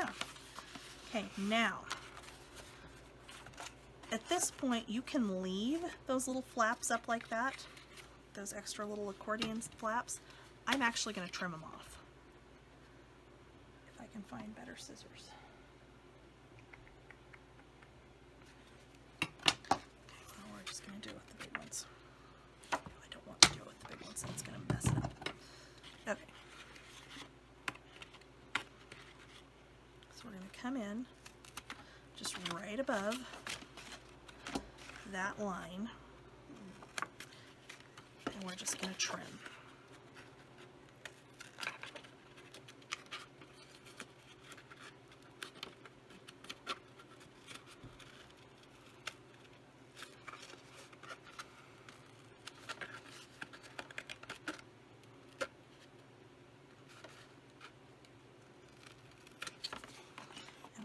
Trim right along that score line.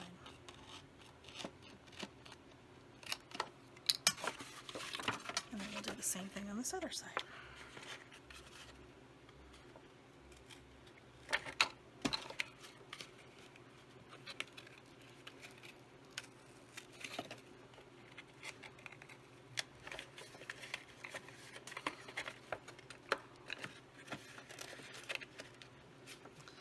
Be much easier if my scissors weren't sticky.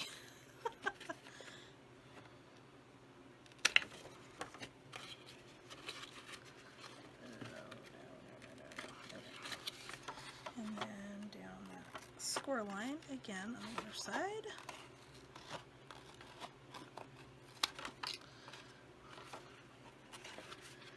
I got it just slightly off. Once again, sticky scissors, they're not doing me any favors here. And I actually found another pair of my scissors that I thought was lost, and then immediately lost them again because, of course. Oh, that's a little bit messy, but that's okay. Alright, so there is our accordion pocket. And we will get some magnets on there after we get it into the book. Alright. So I think I'm going to do the waterfall base, and then I'm going to call it a night. So waterfalls, super simple. All we're going to do is fold all these little flaps over. We're going to add some adhesive to the back end, and then just line them up on that base and go to town.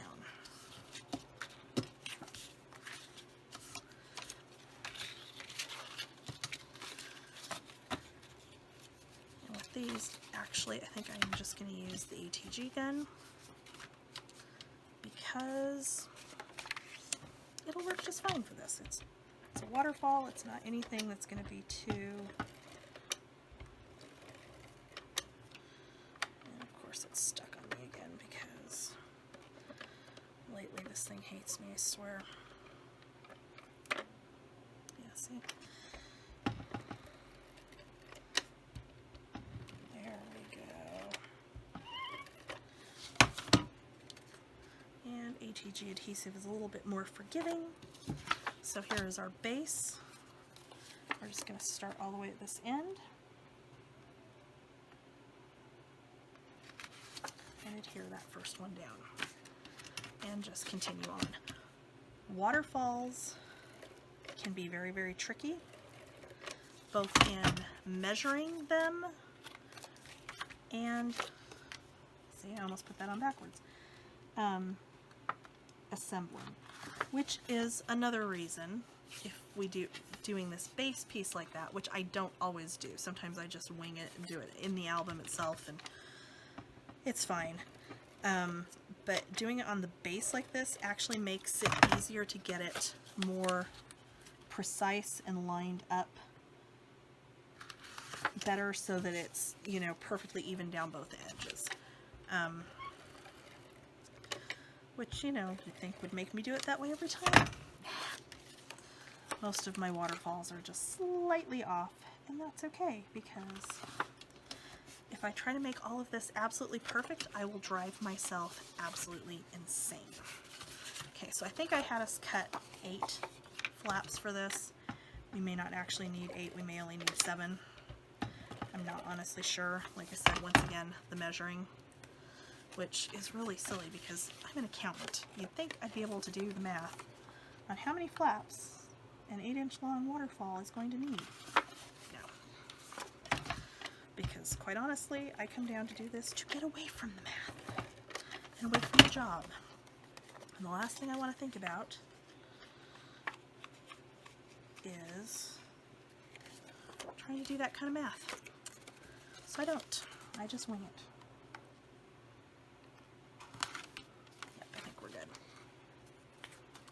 Measured this correctly for a change. In which case, yay!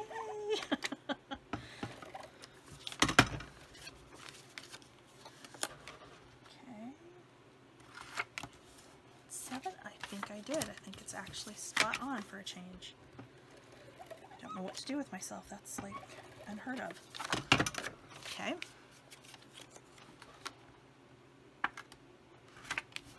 Oh my gosh, look at that, would you? That's probably the best looking waterfall I think I've ever done. Okay, so now we have this other little flap with a 1/4 inch gusset. What we're going to do is we're going to adhere this one on this end. Okay, so our waterfall will close and this will close over the top of it. And we're going to do the same little trick that I did in my Halloween album, that we're going to do a magnet under here and a magnet here to hold that closed when it's on the book.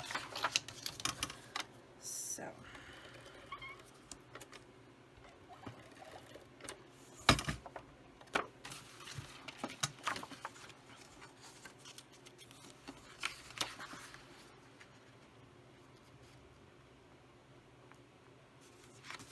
and there we go.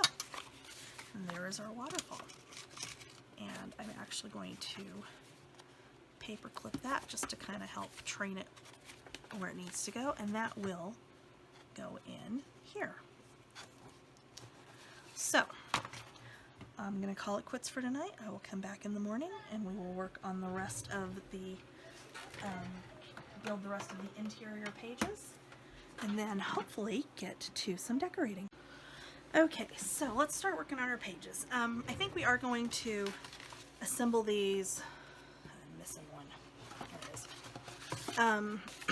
Before we put them in the book, just because we might want to move them around a little bit and put them in a different order than what I am initially intending. So the page will slip onto the hinge on this side, so this would be the front of our page, this is going to be the back. So for this first one, I'm going to find my, Actually, I don't think I need to use score tape. I think I'll be fine with just the ATG. I'm gonna put some tape on here. Make sure that's not, actually I meant to miter. Still haven't found the glue gun. Just miter those corners ever so slightly. And we're going to, how was I going to do this? I'm actually going to attach this one to the bottom of this flap.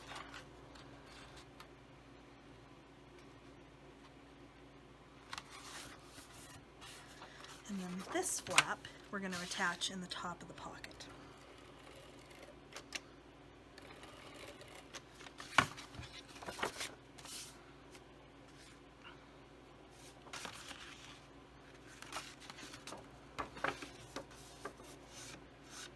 Some adhesive sticking out there. Okay. And, you know, once again, miter the corners just ever so slightly. It just gives it a little bit cleaner look. Overall.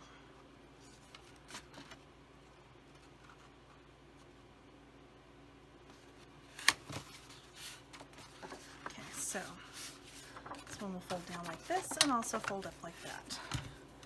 I'm actually just going to go over that, set my score lines a little bit better. This back pocket, I think we're going to miter the top corner of the pocket that's going on the back here.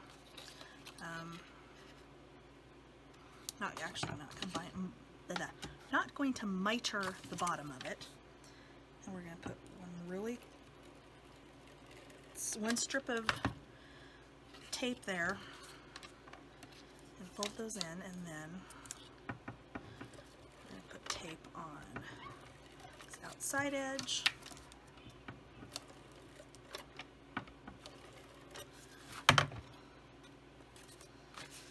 We're going to line that up with the bottom of this pocket. Okay, so there is one page put together. Okay, so page 2. Okay, so this is the one I'm actually going to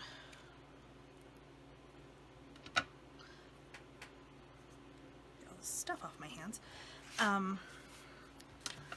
We're actually going to test this one before we fully assemble this. So what I'm envisioning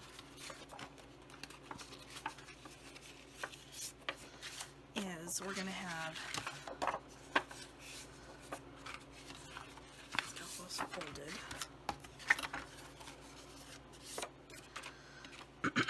So basically, what I want to have happen is we're going to have these flaps going this way.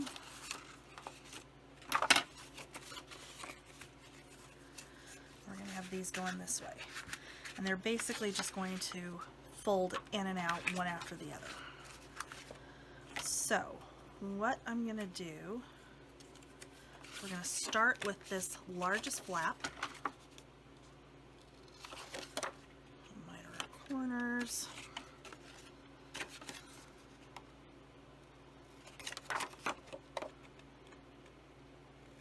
And we're going to get some tape.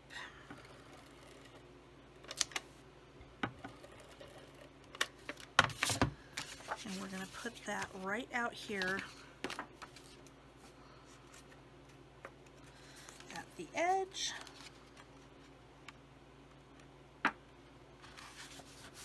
Press that down. The same thing on the other side.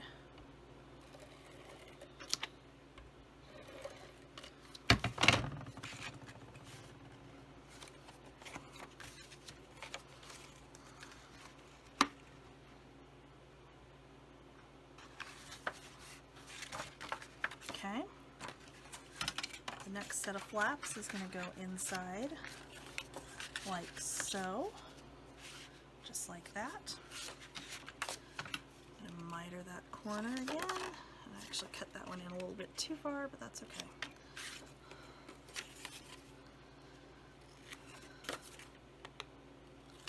If I were doing this and giving it to somebody, I might worry a little bit more about it being closer to perfect, but literally I make albums, I go, oh look how cute that is, and then it sits on the shelf in my semi-craft room. Because as I'm sure most of you know, we are in my unfinished basement. I'm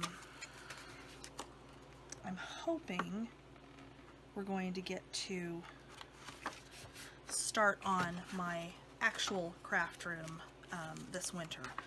So now watch, a year from now when I'll go back and watch this and go, oh look how I thought I might have a craft room by next winter. It's probably how that's going to work, but you never know. I'm hopeful. My husband's pretty awesome, and he's incredibly handy, and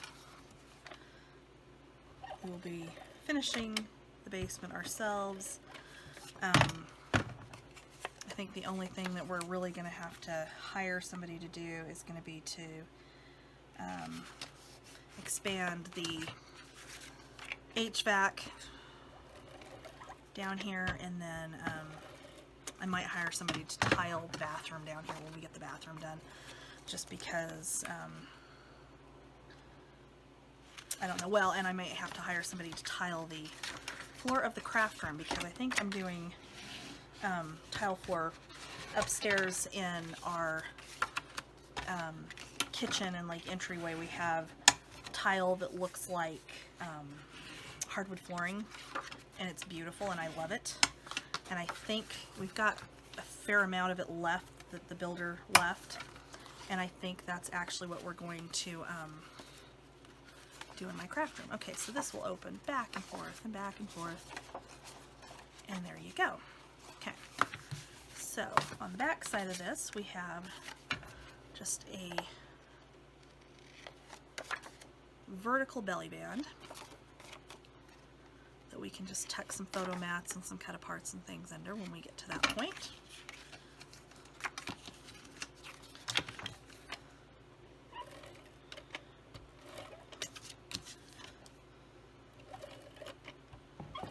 Okay. We're going to line that up with the bottom. If I can get this string off of here. We're going to center this on here, line it up at the bottom, flip it over, and we'll do the same thing on the top. And there we go with page 2. Or what will most likely be page 2. Have to kind of see how it goes. Okay, page 3.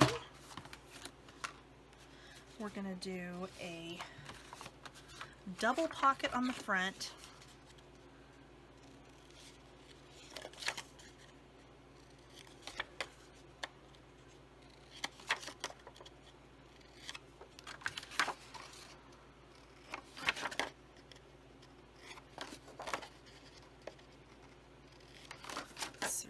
my son has a birthday party to go to. I think after I drop him off, I'm just going to go buy new small scissors because this is getting ridiculous.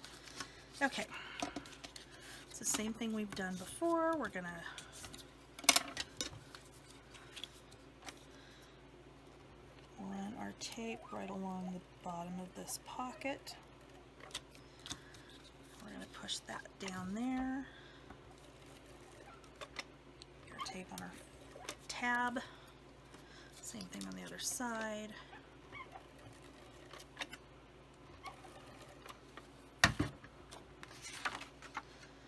And we're going to line this up with the bottom of this page.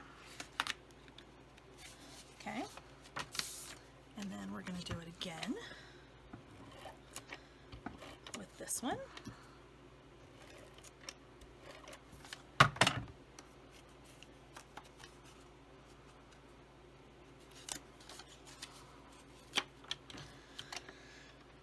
once again, the tape, the very, very bottom edge, which really I could have used like the really thin,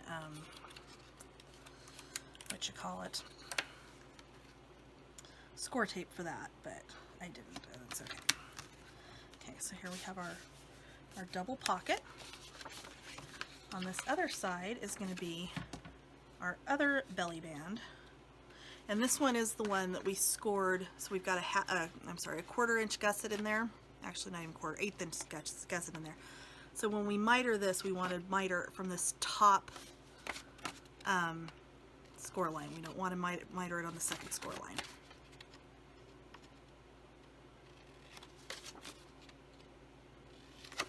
Okay.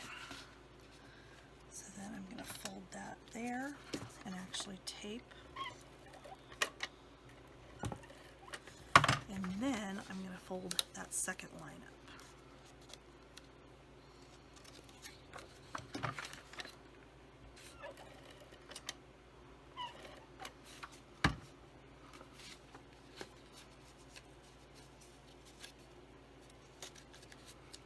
Okay, so we're going to start on one side. We're going to center this,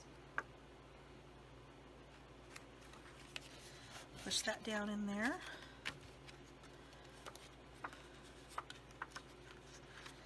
and then the same thing on the other side.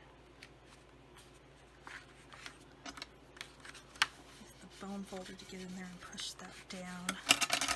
Okay. So now we've got that belly band that's got that little gusset, and we've got our folio that we're going to do. I'm going to run adhesive right next to that score line. Bring it over here. Actually, I'm going to do it like this.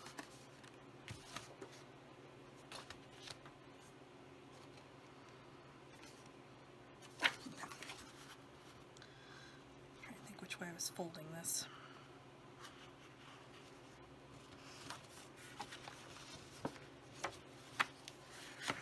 Okay.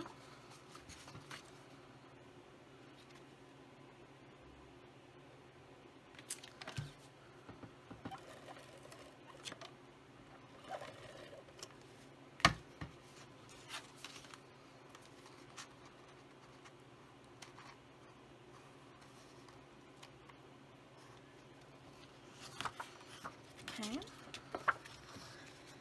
go that way again, and then we're actually going to trim this off because I didn't realize that I gave all three of the edges a flap or a tab to fold, so that's okay. No big deal. We will just trim that off on the score line. No harm done. Okay. So this, and this craft paper does not want a crease worth of crap, but that's okay. Now it's going to slide in there, and that one is finished as well. Okay, so now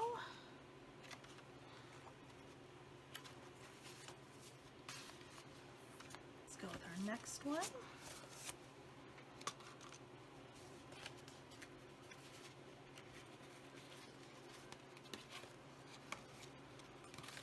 Okay, so this one,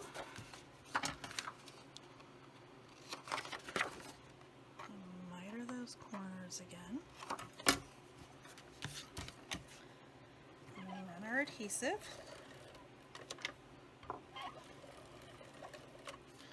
and this one is going to go on the bottom of this page. Make sure we get our top at the top.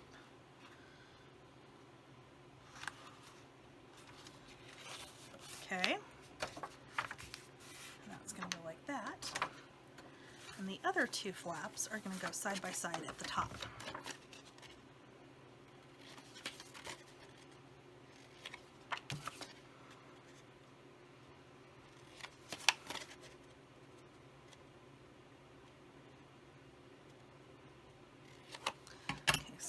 to do is I'm going to turn this way, and I'm going to fold these and just make sure these are going to fit the way I need them to fit.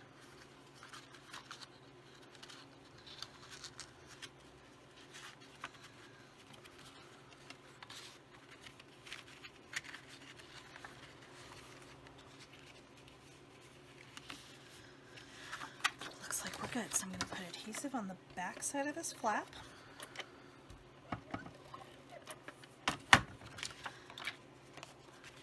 Slide this in here all the way over to the edge and line up that score line and that score line at the top of the flap. Okay.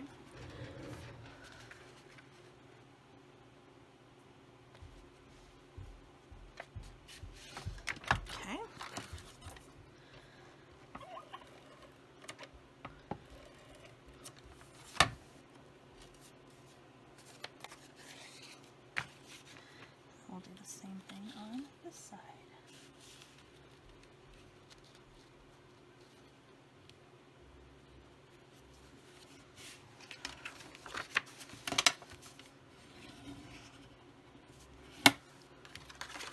This paper is just killing me. It does not want to fold and lay flat. Okay, so on the back, we've got our little pocket. Our vertical pocket, that is.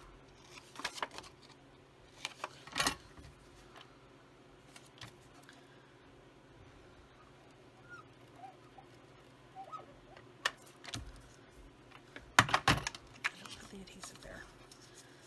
Fold that over, press it down, and then adhesive, and then same thing on the other side. Down and adhesive,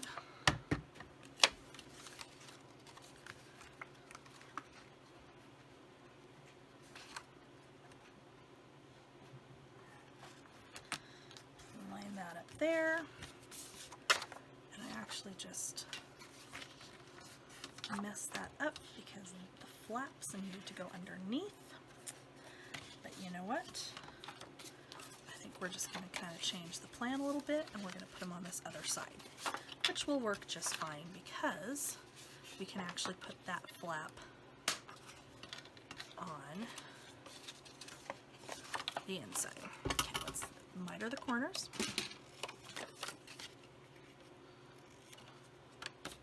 What you cutting? Don't know. Don't know? I'm going to try and measure it. Oh, okay. My son has an old paper trimmer. I showed him how to use it yesterday. He's over here trying to figure out what he's going to measure and cut. Some papers are too Yeah, that goes that way. I'll do this one on the end there. And this is partially why we didn't put these pages in first. Because I mean, we still could have done it in this. The tab for this flap would have been on the inside right here, and that's fine. Honestly, it wouldn't have made any difference. I just think it looks a little bit better doing it that way. Okay, so now we're on our last one, and let's see here. I'm going to check how long it is up.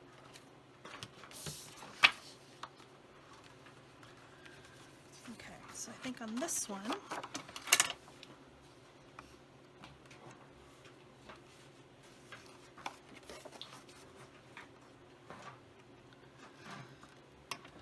did I do here? It's really good. That's the small one. That's right. Look how long. In a minute, buddy. Okay.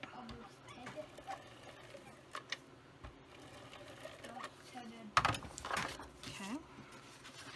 So we're going to do this again. We'll line this up inside that score mark right up at the edge at the top of the pocket. And there we go. And then we're going to take this one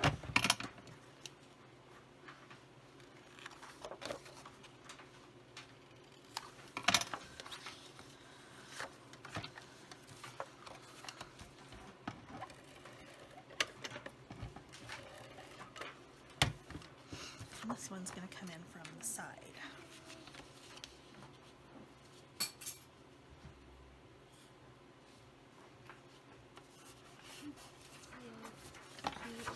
Yeah, they got.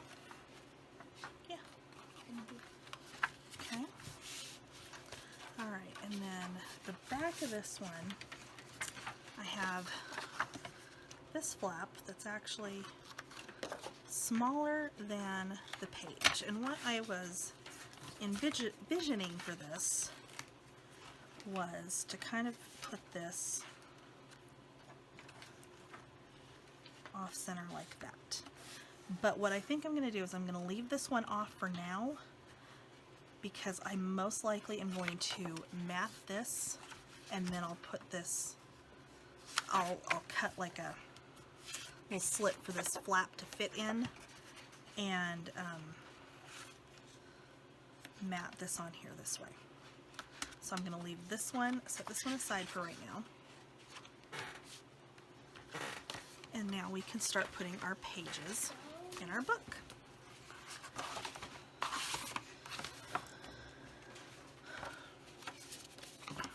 Okay, so what we're going to do, find my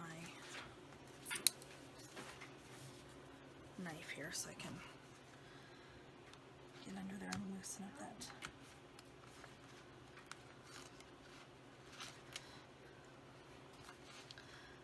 Tape.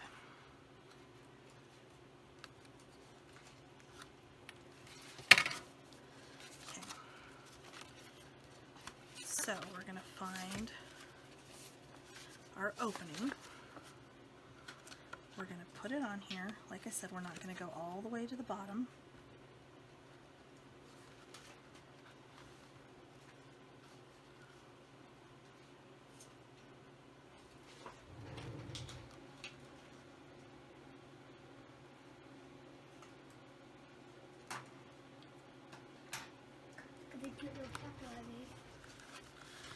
And then press.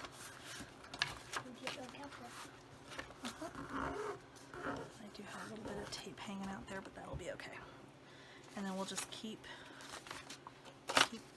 moving along here.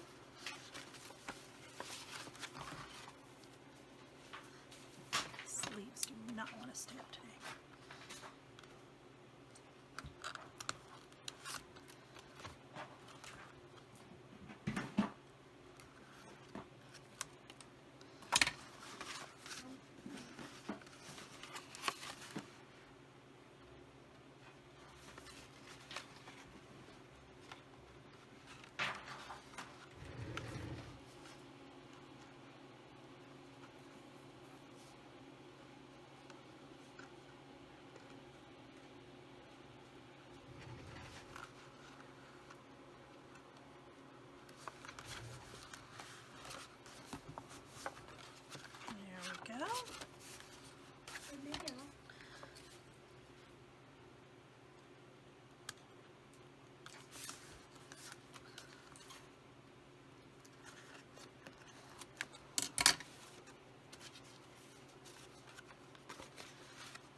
now we have the base of our book finished.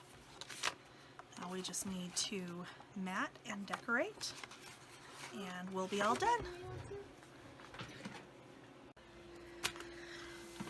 Okay, so getting ready to cover this. We're going to use two different collections by Paperplay. We use Lakeside, which has all of these cute little dogs and fish and fun stuff. It's got some really neat papers in here. And then we're also going to use the Campfire by Paperplay as well. And these actually coordinate, so that's awesome, and we can use both of those. For my solids, I'm going to use American Crafts Earth Tones because these all match this really, really well. I also have a 6x6 of the Campfire and Lakeside from Paperplay, and an ephemera pack that we're going to use to mat our album. So I'm going to set those to the side for right now, and I'm actually going to determine what I'm going to use on the front and back here and on the inside, and get that cut with the Cricut. And I'll come back and we'll start matting. I swear I was not meant to do craft videos. So I just spent the last hour matting the book. Thought I was recording. Apparently I wasn't recording, because of course not. Which is exactly what happened to me on the other book that I tried to record with the Halloween book. But that's okay. I'll just kind of show you what I did here. And the good thing is, I actually have put all of the mats into Design Space, and I will link the Design Space file when I post this, and you can just cut them from there. And I'll also, of course, put up a cut list. But so here we are. We have matted. I need to go through now and decorate, which is what we're going to get to here in just a minute. I have not done my tags yet that go in the pockets, and I haven't done the little folio that goes back in the belly band back here. But just, and that's why I'm really mad that it didn't record. So for this page and for the back page, where you've got this whole area that's being covered up by another element, what I did in the cut file is I've actually got where it cuts a square out of the center of this that is the same size as your mat for inside here, so you're not wasting that paper that's back behind this accordion file. So I did the same thing back here on the Waterfall. I'll show you in just a second, but you know, that way you're not wasting paper. I've got a magnet closure in here.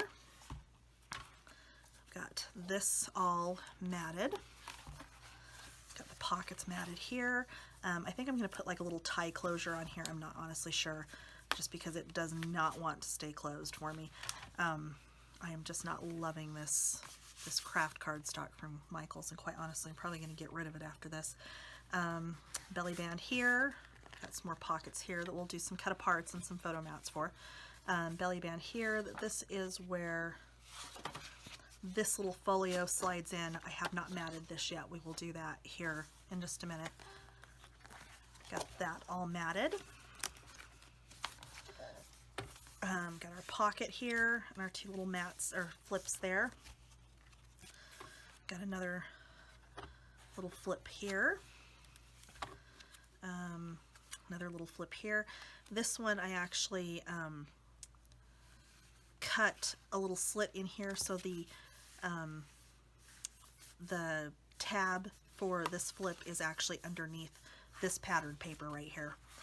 And then here's our Waterfall. This is the negative space that cut out behind where this goes down.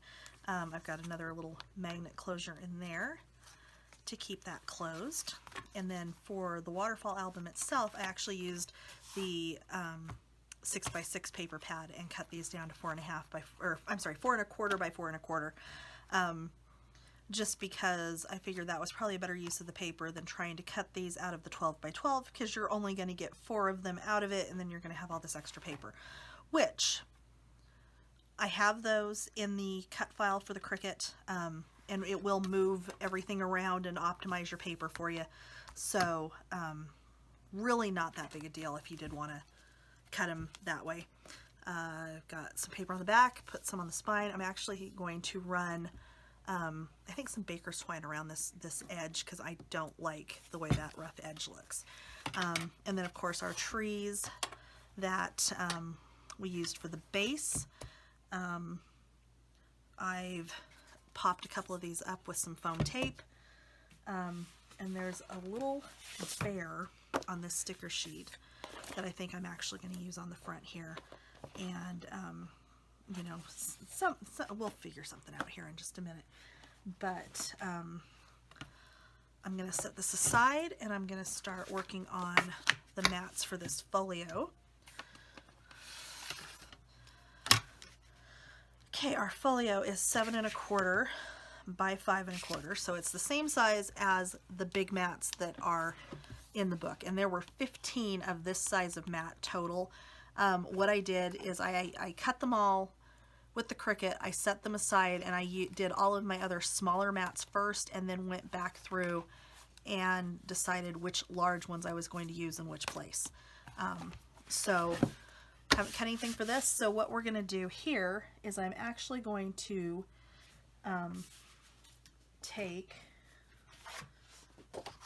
some of my solid cardstock and some of my scraps of my pattern paper and do some little photo mats for this folio. So what I'm going to do is a 5 by 5 photo mat for each page, so we're going to need 6 total, and then so 5 by 5, so a 1 3/4 inch. I'm gonna have to measure that to make sure.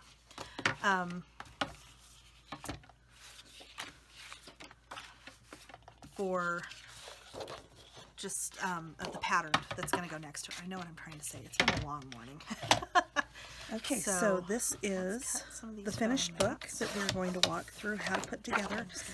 There's a separate video showing how I got this laid out in Design Space to cut. There are cut files that I will link below on this tutorial for the base of the album, the mats on all of the pages, as well as the pages like the flips and whatnot themselves. I will put a cut list in case you don't want to use that cut file, that you prefer to cut them yourself, which honestly with the flips and the flaps and whatnot, I actually find that easier than trying to do those in Design Space. However, I have designed them and put the file in Design Space for you as well.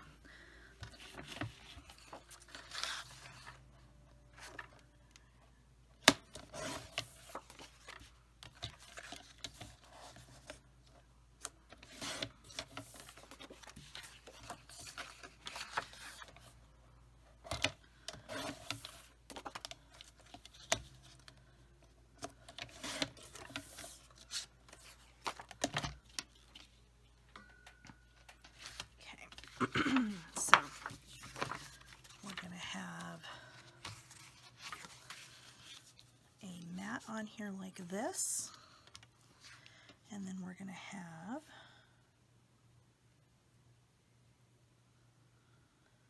I want that to be,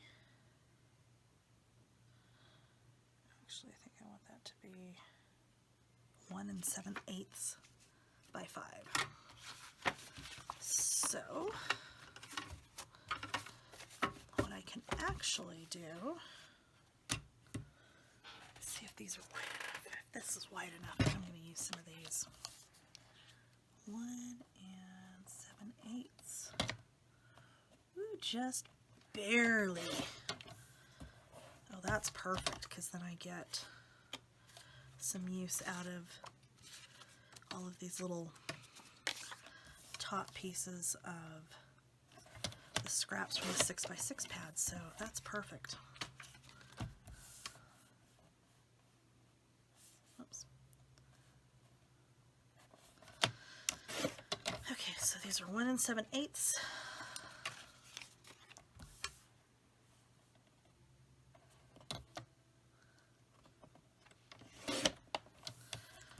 Actually going to be a little bit on the short side, but that's okay.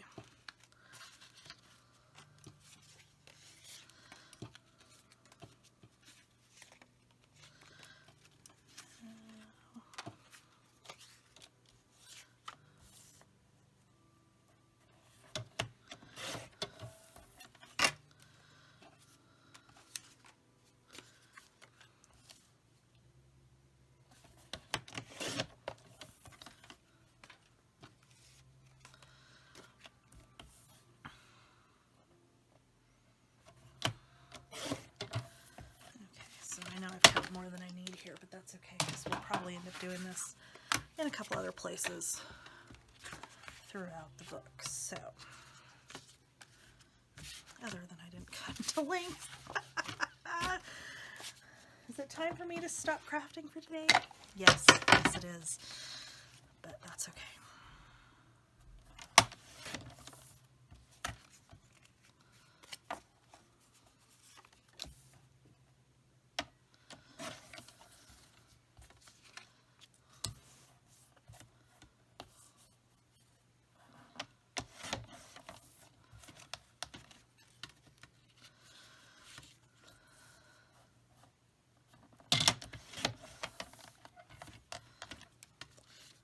One thing I will say that, you know, our page bases on this are 5.5 by 7.5. They're actually the same size on the Halloween album.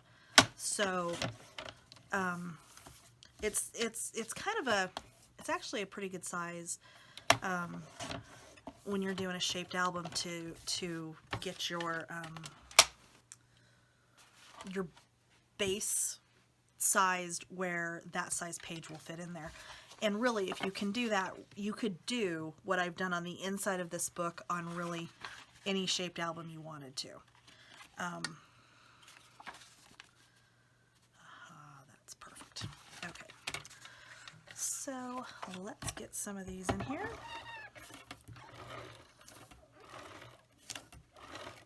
And get this little folio put together.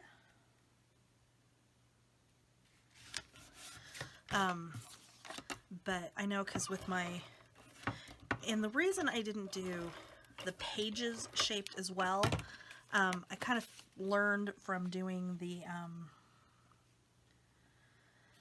farm album that as cute as that is, it's very, very difficult to put the pages together and to decorate them, to really do much of anything with them. It was, and that's partially why that album, it took me so long once I had the base finished to actually go back and finish the album, because I just wasn't quite sure how to approach that. I had intended on doing tags in between the pages. That ended up not working just because of the way I had done the pages. It also made it very difficult to do the pages as far as binding them. That made that very, very difficult, and I kind of learned from my mistakes on that, you know, as cute as that album is, because it's freaking adorable, there's a lot of things that I needed to do differently on future albums like that I was actually trying to bind like that. Now, had I been doing that with like a ring binding system, which is typically how I had done my shaped albums in the past, would have been a whole different story. Because with that, you're not, you know, constructing these pages like you're doing it with this. With those, typically, you know, I may have little flips and things on there, but not like I do with this kind of book. So, it's, like I said, it's a learning experience, it's a learning curve. And, you know, that's partially too why it took me a while before I decided to sit down and try to do a video to teach you how to do this, because there's a lot of trial and error involved. And, you know, that's kind of been the case with every single one of these I've made, is there's been, you know, there's been errors, there's been things that I have done on these that I'm just like, you know, after it's too late to change anything, I'm just like, oh crap, why did I do that way? So it's definitely an experience. And it's definitely not easy, but the end result is usually so neat and so different from what you usually see, it makes it worth it.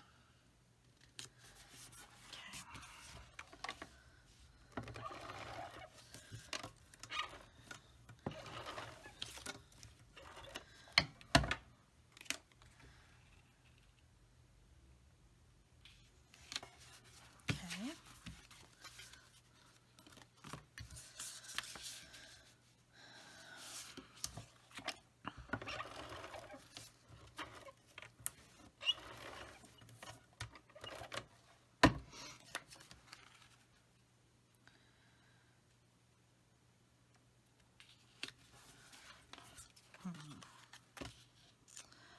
No, I don't necessarily want to use that one. That one's oriented wrong. I hate those stripes. Okay, let's see what else we got over here.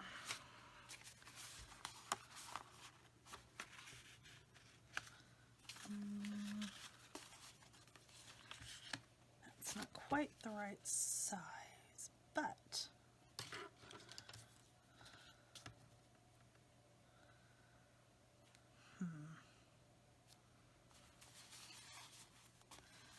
think I will make that one work. I think I'm going to do the same thing on this end. Okay. So,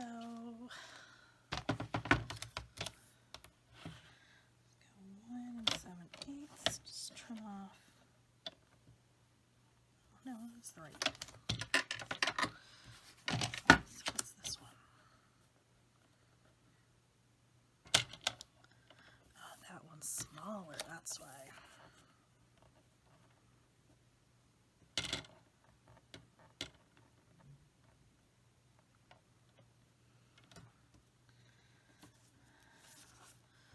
Okay, so let's see here.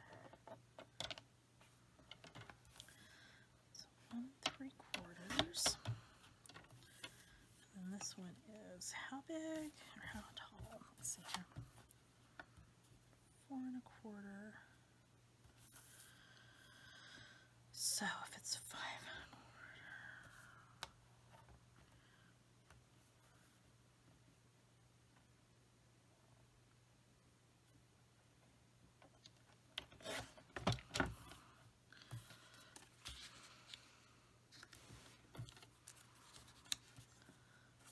I need another little bit off of that.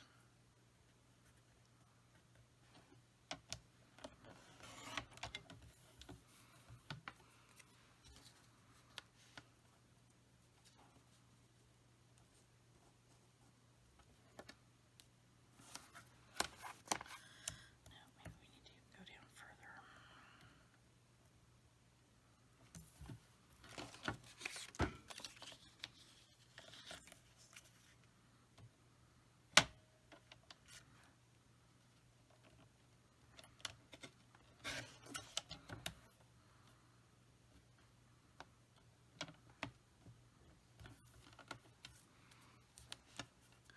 Aha, there we go. I think I'm just going to use this one again on the other side. Since we're there and it's working and it's the right width. Okay.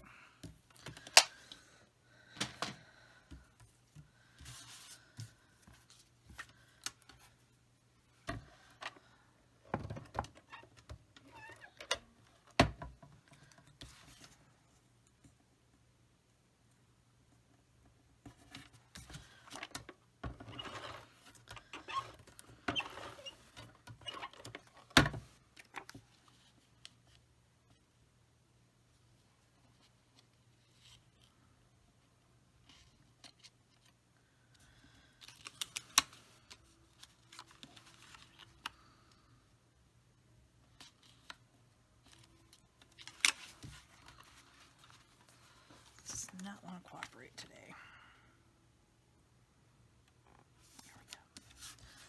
There we go. Okay.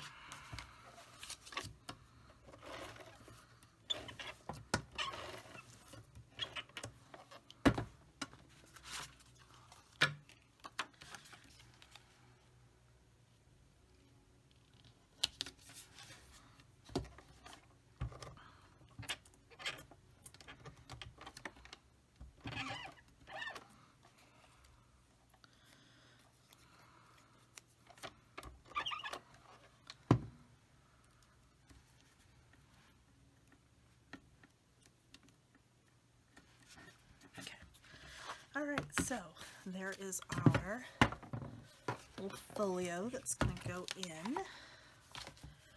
wherever that went. Aha, right there. Alright, there's that. Okay, so, excuse me, for our pockets, our tags for our pockets, what I did is I actually used the We Are Memory Keepers tab punch board to put the little tabs on these, because this thing just does them about perfectly. It was, yeah, good idea to buy that. Could I have done them with the Cricut? Absolutely. What I have not liked about doing this type of thing with the Cricut, when you get them sized the way you want to, sometimes it makes the tabs on the top look kind of wonky. And I did not want to do that. So, I think we're going to, why do I have 6 of these? Something's wrong. 1, 2, 3, 4, 5, 6. Okay, that one's extra. What I've done along with that is I've actually cut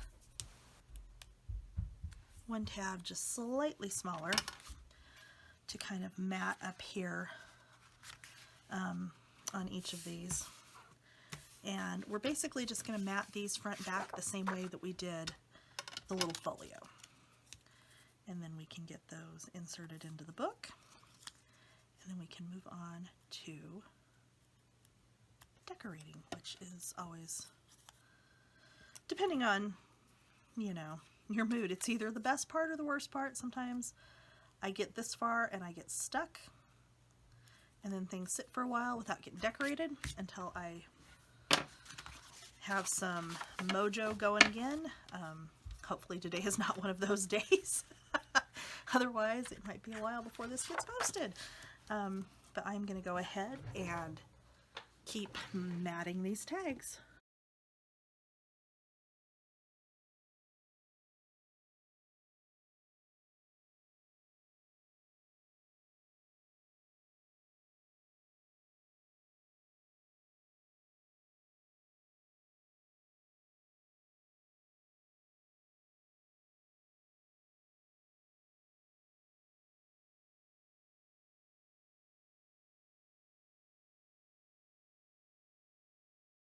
Alright, and here is our finished book.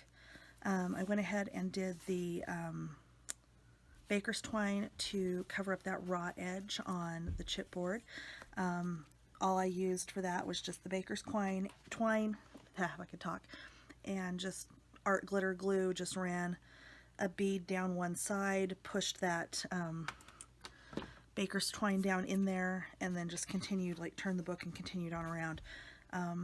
Worked out really well, and I will get the tutorial for this posted today, and I hope you have fun. And if any of you make this, I would love to see your versions of it, or if you use the design tutorial on how to pick a shape to do a shaped album, you know, if you make something using that part of the tutorial, I would love to see it. Thanks.